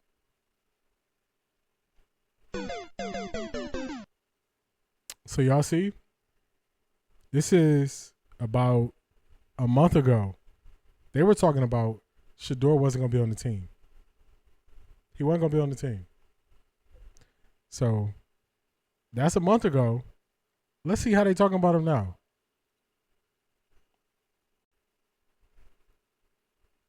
Me. You know, Shedeur, hey, he looks really good. It would be awesome to have him. He lied to me. Jerry Jones, I would suggest, lied to me. Everything we knew about Shedeur led us to believe he lied to me. They all lied to me. So I'm cognizant of the fact that I might be getting lied to right now. I got lied to in the NFL by my organizations, by several of my organizations. I know that's a possibility as well. Yeah, my opinion stayed the same. You know, and I've noticed this. They're going to gradually keep coming along. So remember earlier on I was telling y'all that I called it right away. I was like, man, these people lying. I saw the lie. Instantly. Now you got Acho said, oh, man, these people in the NFL lied to us. Really? Now you seeing it? Now when actually Shedeur is speaking, you realize, dang, this is not who they described him as. This is not how they talked about him. It took you that long to find that out? There's a bunch of people. They've been telling you, hey, this don't sound right. Sound like they're lying. But everybody just blindly believed it. And these anonymous people, we don't know them. We ain't seen them. We don't know we don't know their history, their background. We don't know none of these things. But they just get to say that, oh, man, he was terrible. So now they coming along. So this is funny because Shady is going to call them out and say, hey, y'all coming over to my side now. And I think we're going to hear from Chase Daniels on this too. So let's go. Fair use. and getting green with me. That's how it works in this show. You know what I mean? So I'm cool. I'm cool waiting, right? It went from this, that, and just slowly coming on board. So now the next step is we're going to see him in training camp. Then we're going to see him in preseason. And you know what you're going to be saying? Hey, man, you look good out there. Let's move into the third position. Now the second position. Eventually, you're going to be a starter. My opinion was always that I think he's the most talented quarterback in that room, and I think he has to prove himself in training camp, and he has to prove himself in preseason that you are the guy. The thing about Shedeur is he's like the new, in the football equivalent to Caitlin Clarke in basketball. Think about the last time we spoke and had this much blocks about the Browns, right? Every time we talk about the Browns, like, yo, man, they gave Watson too much money. Hey, Shady, come on now, man. I'm on your side, but don't diss us, man. Don't diss us. Keep talking about the Browns. Let's go. Miles Garrett should leave. This and the third. We don't ever talk about the Browns. Now every block on every watch on TV is about the Browns. Ain't like they win no games. Why are they talking about the Browns? Shedeur Sanders. Because they know they got a fifth-round quarterback that's really a first-round talent. And that the first time ever that I can remember where a fifth-rounder is now competing for a starting job. Think about what we're talking about. And another thing about the whole lie to thing, I agree with you on that because, teams lie, right? But when you a team like the Browns, who hasn't been good in a long time, right? You might have a year or there, but overall, you haven't been a really good franchise. We can't play around with not playing this guy because we was drafted at. We need the best players to play now because we're trying to win. Them coaches up for their job. Every other year, they trying to look for a new coach, depending on how the Browns do. So what I'm saying is, if Shedeur does well in training camp, he does well in preseason, get that boy a chance to start and stop messing around with this thing. And really quick. So I agree with a lot of what Shady said there. I don't like how he was dissing the Browns, but what he was saying was actually accurate. The Browns do turn over quarterbacks a lot. Kevin Stefanski being there 5 years. He's the longest tenured quarterback. He's the longest tenured head coach since we've been back, since 99. So what he was saying is true because we was going through – it was a time where coaches got 2 years in Cleveland and then they was out, and you didn't really get a chance to build anything or do anything. Another point I agree with is when you're a team that's putting the building blocks together, you can't play all these extra games. You got to be straight up and straight down because you're building your thing, your team to get better and be better. So it's funny because every time they speak on Shedeur, Shady always calls them out and says, y'all coming more and more over to my side and my view on things, and y'all weren't here before. Remember, I showed y'all the clip. James Jones was saying, man, he just got to be able to make the team. Chase Daniels was agreeing with him. He just got to – Chase Daniels saying he's not ready to start right now. Now they're slowly coming along as they see more of Shedeur. They're changing their views. So that's why, remember, the title is Shedeur won the summer. This is how he won the summer because the media is changing how they view him. Former players are changing how they view him. Everybody is changing how they view Shedeur in real time. So that's how he won the summer. Let me keep proving my point to y'all because – yeah, like Raul came in and he said, Shedeur just retire his number. No, that's not the point. He went from he wasn't going to make the team on this show. He wasn't going to make the team to now potential to be a starter. I would say that's a win. If any other player was on the position where they were in a position where people thought they weren't going to make the team and now they got the potential to be a starter this upcoming season, everybody would call that a win. So we also going to call that a win, even though it is somebody with a big name like Shedeur. So let's see, James Jones, and then I want y'all to hear Chase Daniels' view. Lied to is when somebody like is proven in front of you. Like Jerry Jones didn't lie to you. You knew he wasn't coming in there to start over Dak. You know what I'm saying? The Titans lied to us, for sure. The Steelers did too. The Titans lied to us. The Saints did too. Whether we know it or not, they lied to us. You feel me? Well, So I'll give y'all the answers to the test. Who was the one who started calling out the other quarterback needy teams on there? It was Chase. Chase Daniels was the one who was the lowest on Shedeur ever since the pre-draft stuff came out. He's been the lowest. Then Chase Daniels went and Chase broke down some of his college film. Even in the college breakdown, he was saying, dang, he's better than I expected. His stuff ended abruptly. He said, I'm going to do another breakdown of Shedeur. He never came back and did another breakdown of Shedeur. Then people called him out and was like, you're saying too many positives about Shedeur. Then your video ended. And he went and lied and said YouTube ended his pre-recorded video. Nope, that's not how it works. If you're on a live stream, you can lose connection. Your stuff can get cut off. You pre-recorded that video. It was edited to stop there. We ain't trying to hear it. Because even if it was, say YouTube didn't put up your whole video, you can re-upload the entire video that you wanted. And that never happened. So it was a lie. So it's funny that Chase is the one. Chase is saying, Oh, the Steelers lied to us. The Saints lied to us. Funny, you the one that's saying that. Let's see if we need anything else from this. I don't know. If you know your son was out doing what he was doing, but no, Daddy, I was studying. It don't mean you don't know. They've been saying Cam Ward #1 pick the whole. Not the coach. Not the coach. I'm telling you, they lied to us. No, and that's a good question because you brought that up, and I was going to ask you, and you actually made an excellent point because I agree with you. There's been a lot of people in the NFL that have lied to us about Shedeur.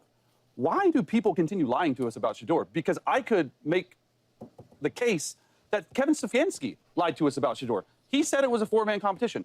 He is the only one, Shedeur Sanders is the only one not to get a first-team rep in OTAs. So now they calling out everybody saying they lying to us. Come on, man. Where Boosie at? Come on now, dog.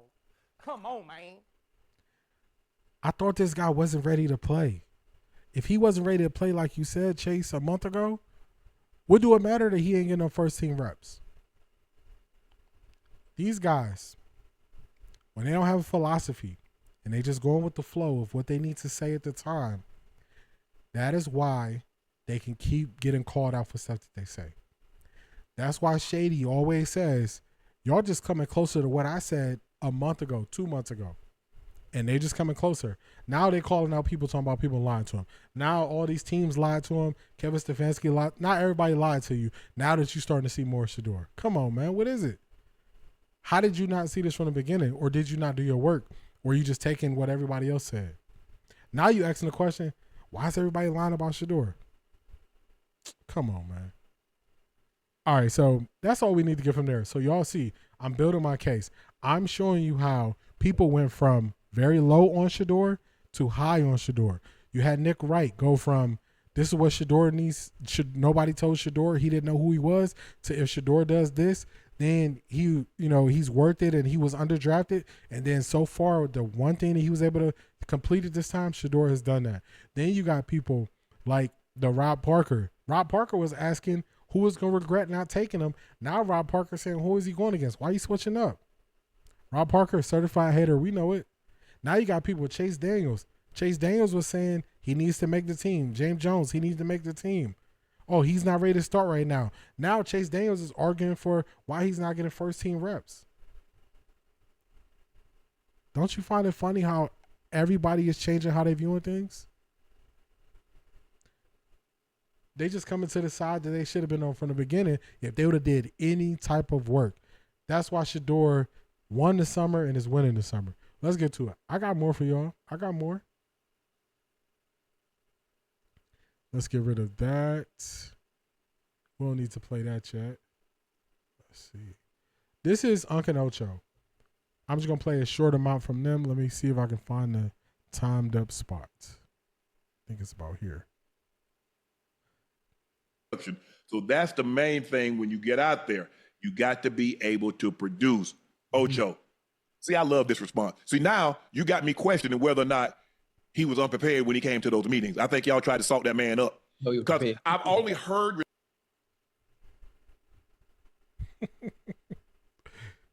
Hey, let me know if you feel like me when you hear these people switch it up. Oh, man, maybe y'all was trying to salt that man up saying he wasn't prepared in these meetings. You think? You think? Remember, I had a very specific reason for why I said a lot of this stuff was lies. And I said it was lies. I specifically said the stuff that Mel Kiper was putting out was lies was because none of it was quantifiable. That's why I said it was lies. People hide behind things that you can't quantify. Things that you can quantify, then you can grade it. You can judge it. When you can't quantify it, then it's up to interpretation. If a meeting starts at 9:30 and you're there before 9:30, you're not late. If you get there after 9:30, you're late. That's something you can quantify. We can really determine if it happened. Everything they said about Shedeur was garbly-goo.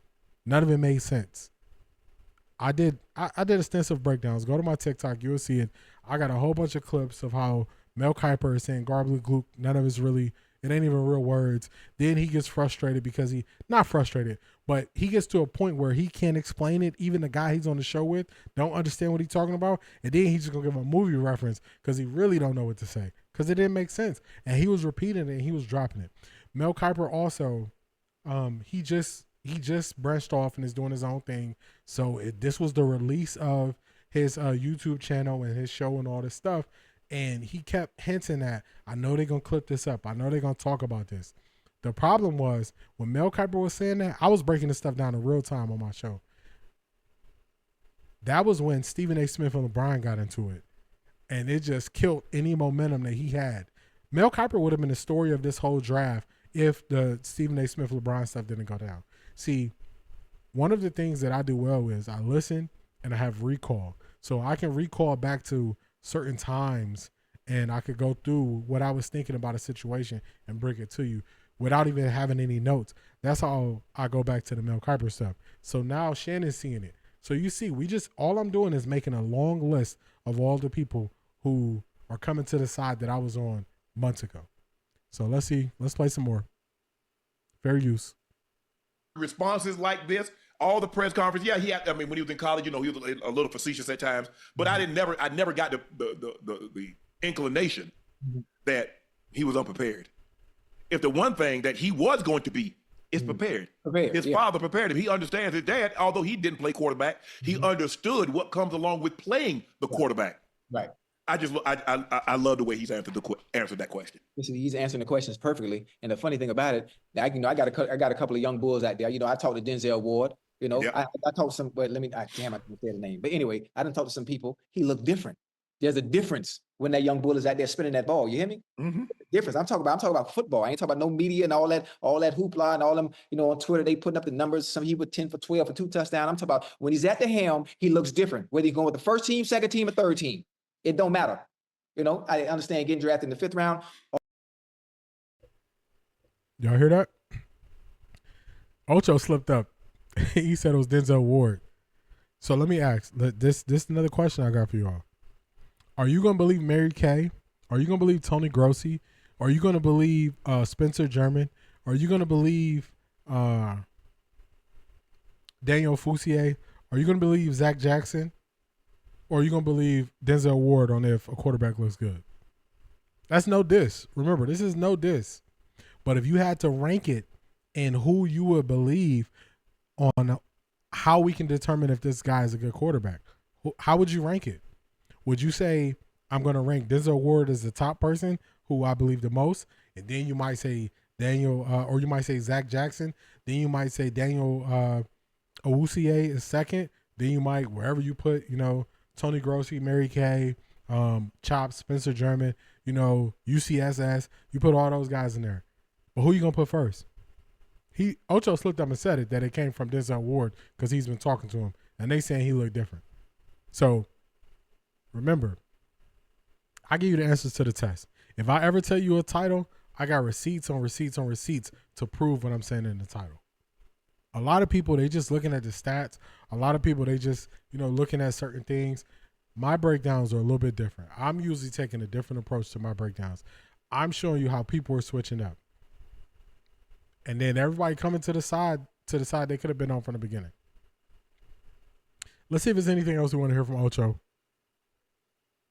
All that means nothing when it's time to play football and that whistle blows. He looks different than the rest of the competition.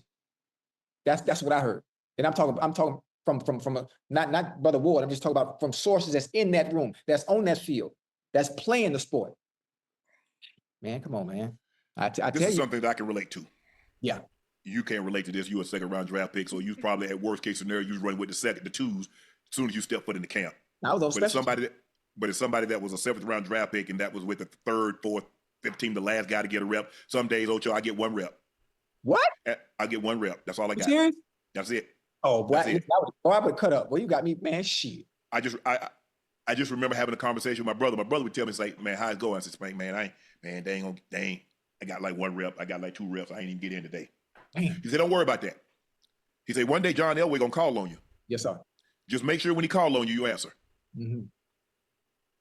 Man, do I agree with that? So you hear, Shedeur Sharp, Hall of Fame, 7th round pick. He's going through practice. He might get 1. He might get 2 reps. His Hall of Fame brother told him, just be ready when they call you.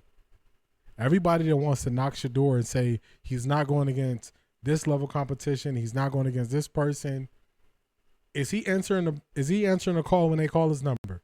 When they call his number and they say, come up here, is he performing or is he not performing when they call his name and number? He doesn't control who he goes against. He doesn't control how many reps he gets, but is he performing when they call his name and number? One thing you haven't heard from nobody, yes, you heard that, nobody covering this situation closely, who's been there watching it, their own 2 eyes, none of them have said Shedeur looks bad. None of them. Even the people who was haters of Shedeur. I did my video last week, my live stream last week. I had to show you. Mary Kay switched up. Tony Grossi switched up. Everybody on UCSS switched up. Everybody switched up. Well, G. Bush didn't switch up. G. Bush was always saying he was good. But everybody who was saying he was bad locally, they saying he looked good. Spencer German, who I've been showing y'all what he been saying, he does Locked on Browns. He's saying he looks good. Everybody's saying he looks good. So if he's doing everything he can to look better, this is why he won the summer. Remember that title. Shedeur Sanders won the summer. He won the summer because every time they call his number, 12 is producing. Y'all can't take that away from him. Y'all can hate it. You have people like Raul say, oh, well, put his number in the Hall of Fame. Nobody's saying that. They just saying make the best of it.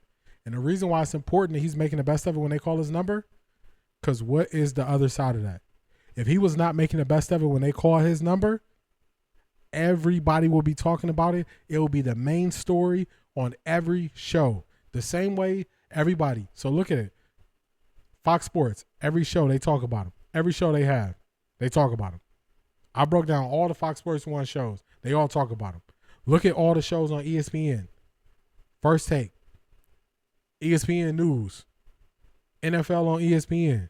They all talking about him. All the podcasts talking about him. If it was negative, if he was up there stinking it up, it would be 100 times more that would be talking about him. So you got to give him props when he's not stinking it up. That's all I want to give from Nightcap. I like the fact that a Hall of Famer, 7th round pick, Shedeur Sharp said, all you got to do is make the best of the opportunity when they call your number and be ready, because that's what he's done. So all the haters, y'all just got to deal with it. Now, another thing. This is the last narrative that we're going to break down. And this is a little bit longer. I'm going to speed them up just a tad bit because this is 10 minutes. So 10 minutes, I'm going to have to chop this thing up. I'm going to break it down a couple of times. I'm just letting y'all know. Hold on. Well, it was just... So a lot of things, something that you've been seeing a lot of, if you've been following Shedeur, if you go in the comments, anywhere you go, you are hearing, oh man, Shedeur is humble. He's different. He's not the same. Him falling in the draft, they humbled him. He's a different person. You know what? These people just wasn't watching. He was always this person. And you know what I'm going to do? I'm going to show you an interview of Shedeur at the NFL Draft Combine. And then we're going to look at some of the clips from the interview that Shedeur did this week at mandatory minicamp. And I'm going to let y'all decide. Y'all tell me if this is a different person or if this is the same person. Because with my eyes and ears, I believe it's the same person all the way through.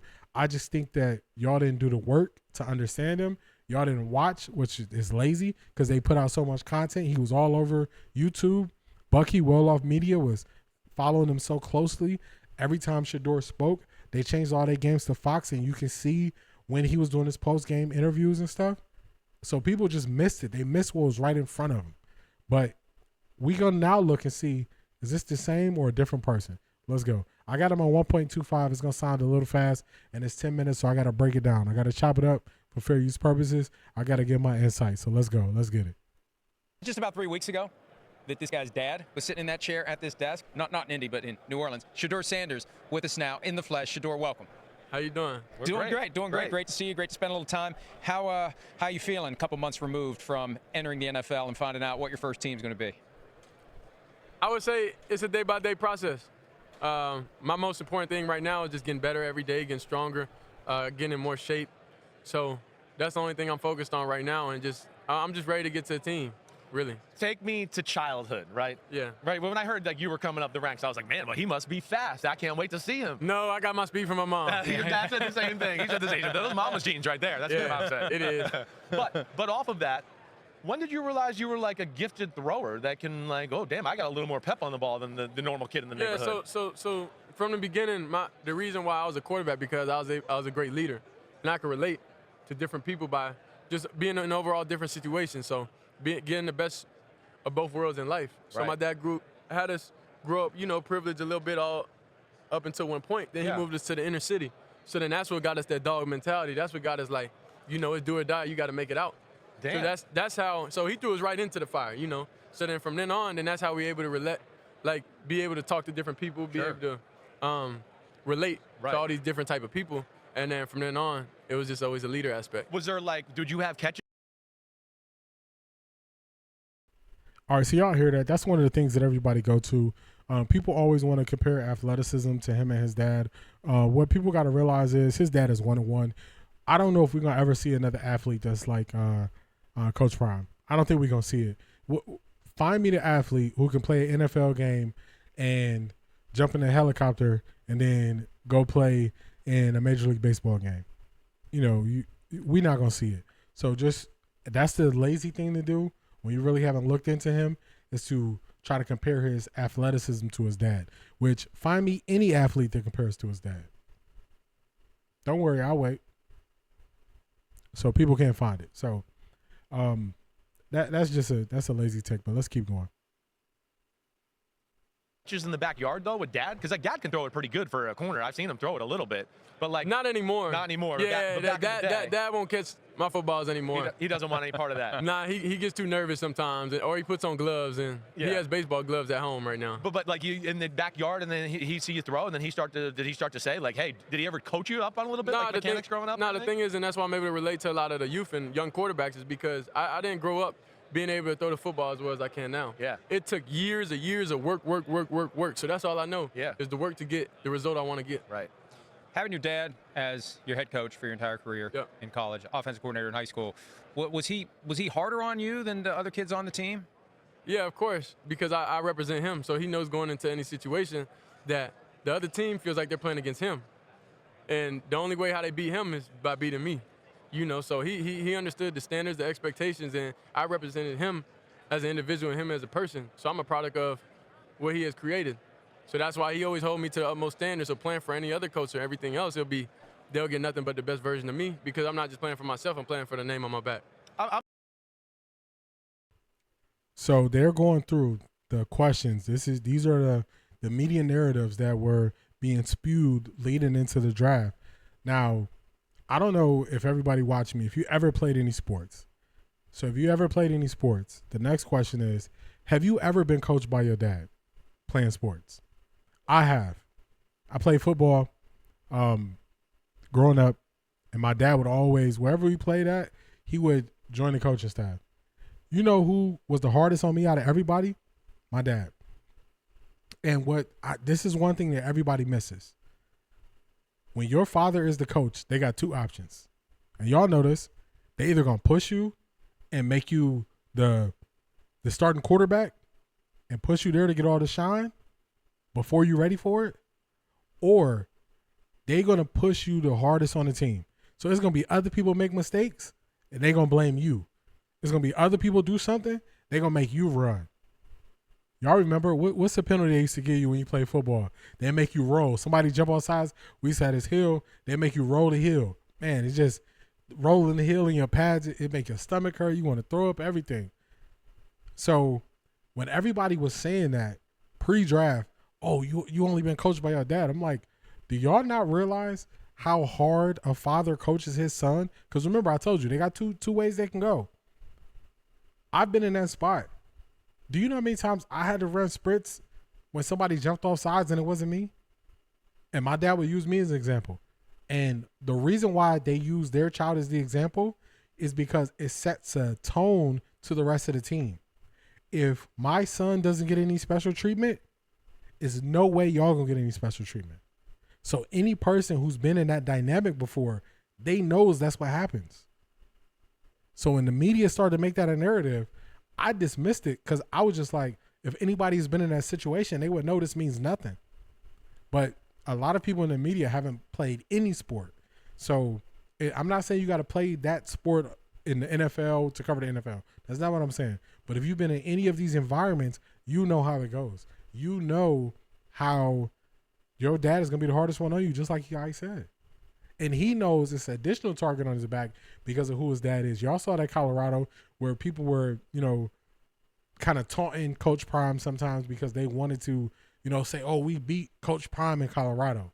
So what he's saying is accurate. I don't know how people fell for that narrative, but let me get off my high horse. Let's keep this thing moving.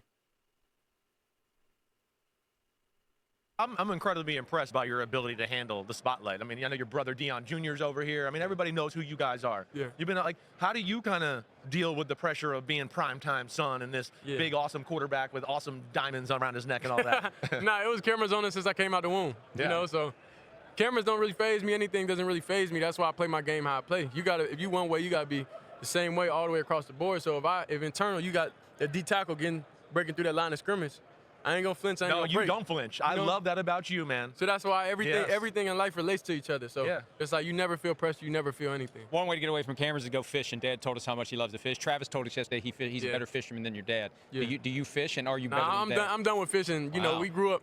Thankfully, we grew up on 100-some acres, so I fished my lights out. I love it. I fished my lights out when I was a kid. So I had a full youth, so I'm done fishing. I'm done doing that. I just sit at home, chill. You're old school to me in the way you play.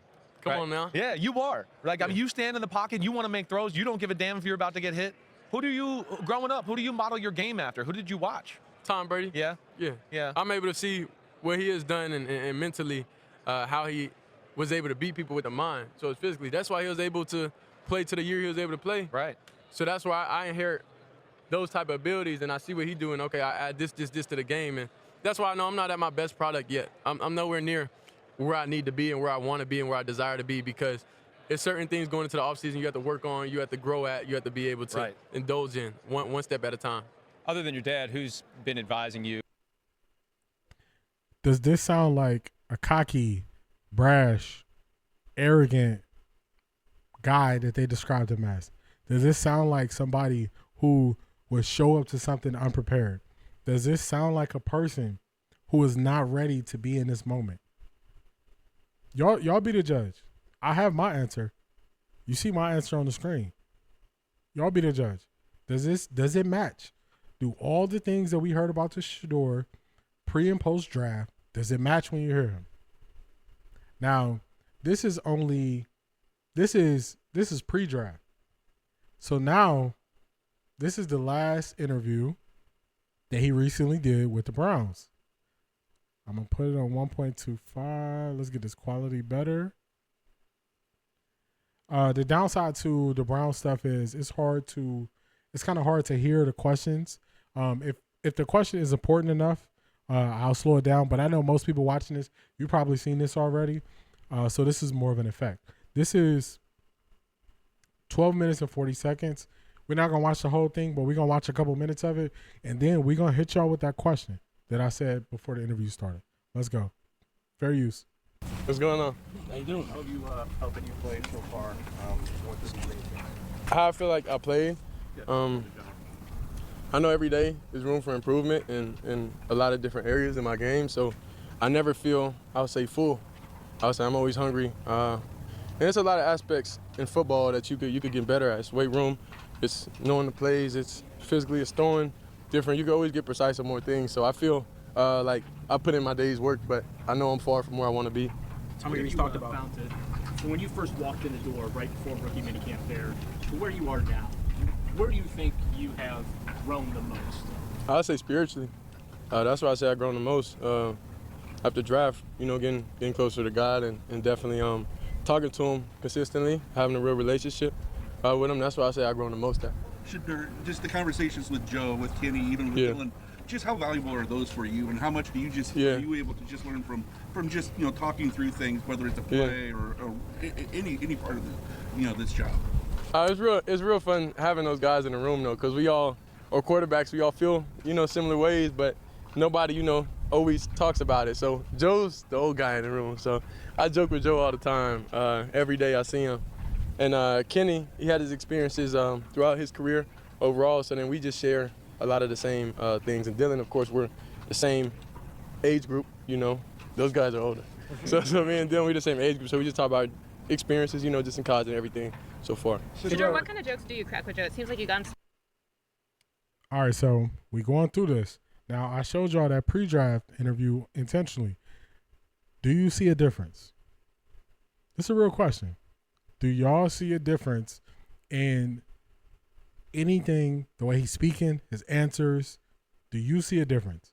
I mean, he don't got on his chains because he was at practice. But besides that, you're going to be hard-pressed to find a difference in how he is speaking. So the people who are saying he's humbled and all these things, that was just talk. They were just talking. People just say that in the comments, and they don't look at 2 videos. Anybody could look at both of these videos and say, it's the same person, same energy, same type of answers, same type of style. He talked about working pre-draft and getting better every day. He talked about working and getting better in different ways he can get better. Some of his answers are so similar. So where is the NFL humbled him? Where is the cockiness? Where is the arrogance? Where is it? It's not there. It was lies. And I went down the list and I showed y'all all the people who are now, I mean, they 2 months late, but now they're finally starting to see that maybe I was lied to. Maybe I wasn't told the truth about this situation. Maybe somebody was doing that for other reasons other than football. Now they're starting to see it. So we're going to play a little bit more. I know most people watching this have already seen this, but we're just going to really drive this point home. I got a saying. One of my sayings is, I'm going to kill a gnat with a sledgehammer. It's going to be no it's no room for error. If I'm going to tell you this is the answer, Shedeur won the summer, I'm going to beat it down on how he won the summer in so many different areas, where basically the only thing you could do is make up something I didn't say to say I said it, to try to say I'm wrong, because nobody will refute my points. Let's go. Smile a couple times out there during practice. Yeah.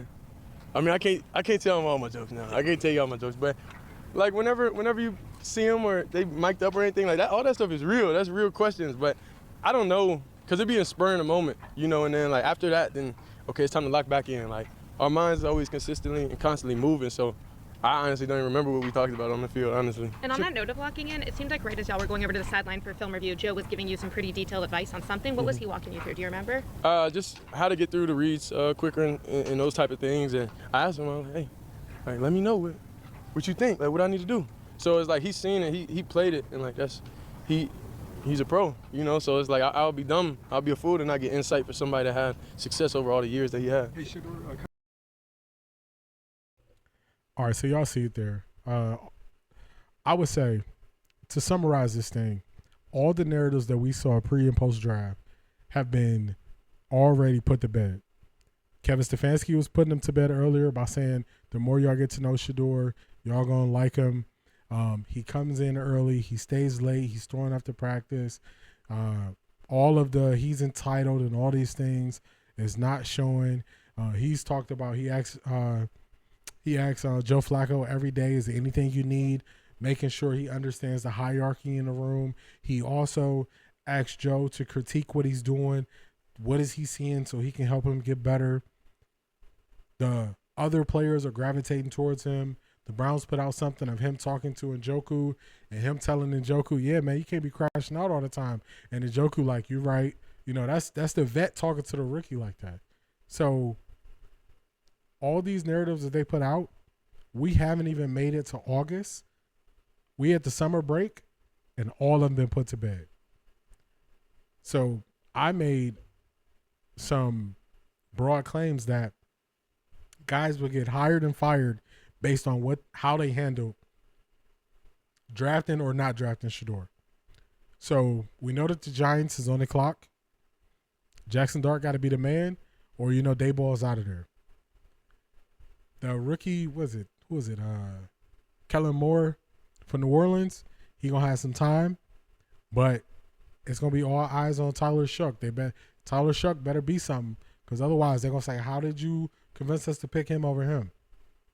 The Steelers, Aaron Rodgers better win y'all a Super Bowl, because if y'all just make it to the playoffs like y'all did last year, and y'all not getting to the next level, y'all probably should have went with a better quarterback when you had an opportunity to get, a highly rated quarterback, and y'all passed on it. So it's gonna be some jobs will be determined. People will sign extensions, or people will be fired based on this one important decision. So I appreciate y'all.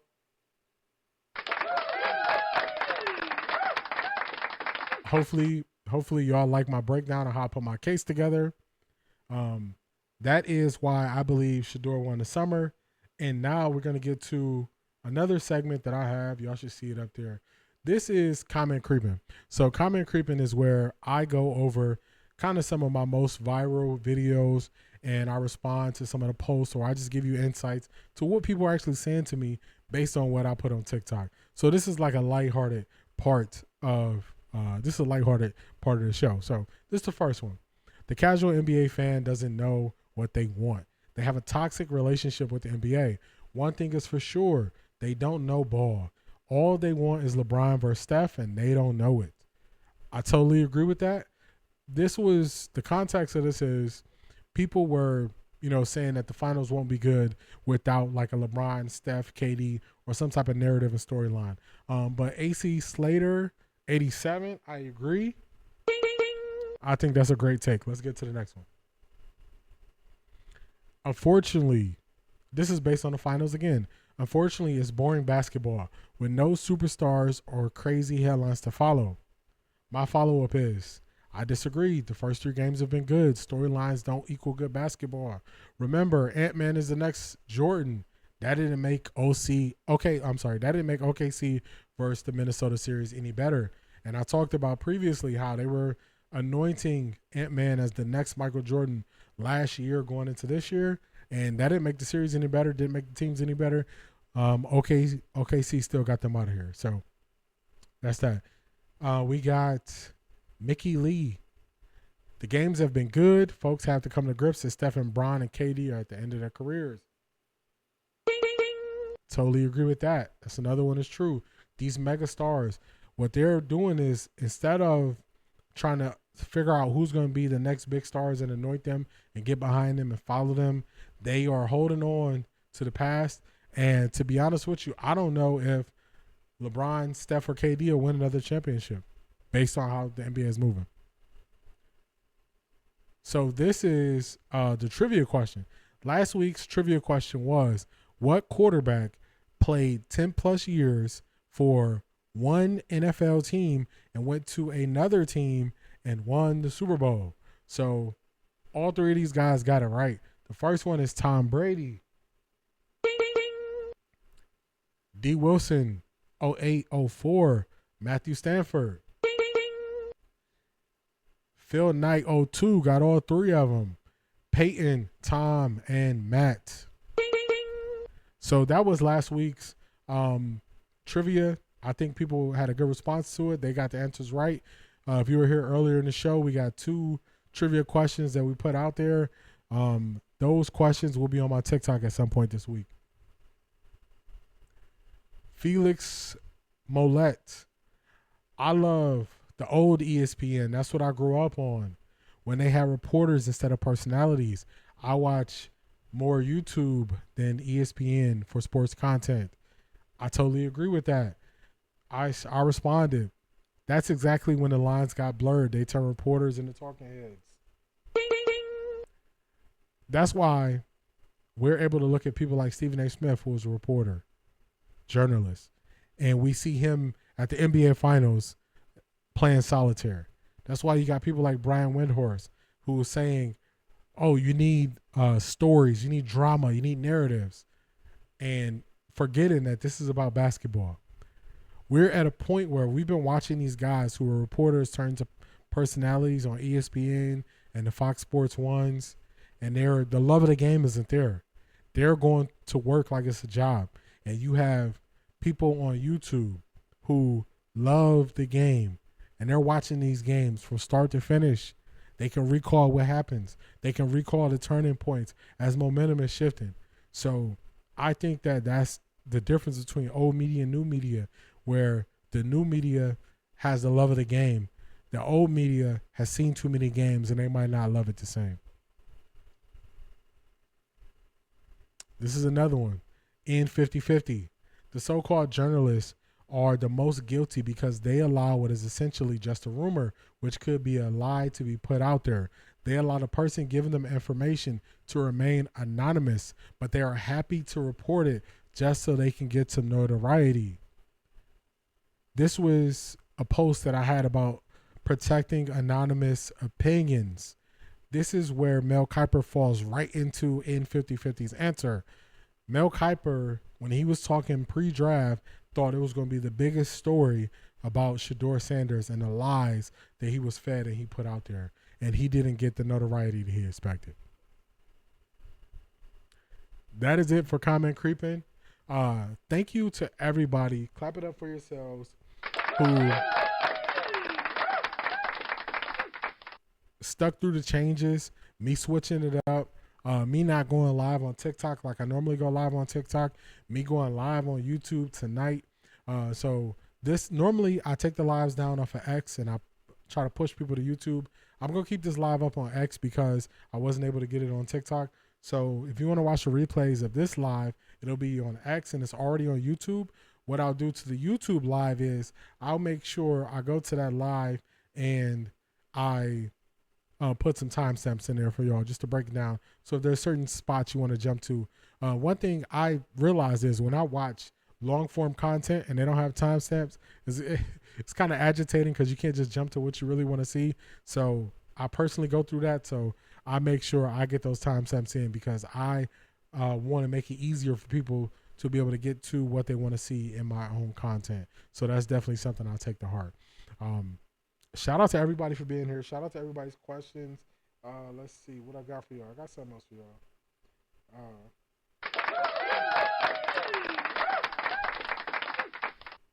I appreciate y'all. This has been a great stream. I am Offtharecorddee. I go live Saturday night, 7 p.m. Normally, I go live on TikTok, X, and Twitch. If we do have any technical difficulties with TikTok, we'll switch that live over to YouTube. Seems like we got a decent response on YouTube. We'll see how it goes. I'll check out for the comments and everything else there. But I really appreciate y'all. Thank you. Look out for all my clips to be on TikTok all throughout the week. I like to get those out. I appreciate everybody for being here. Shout out to y'all and peace.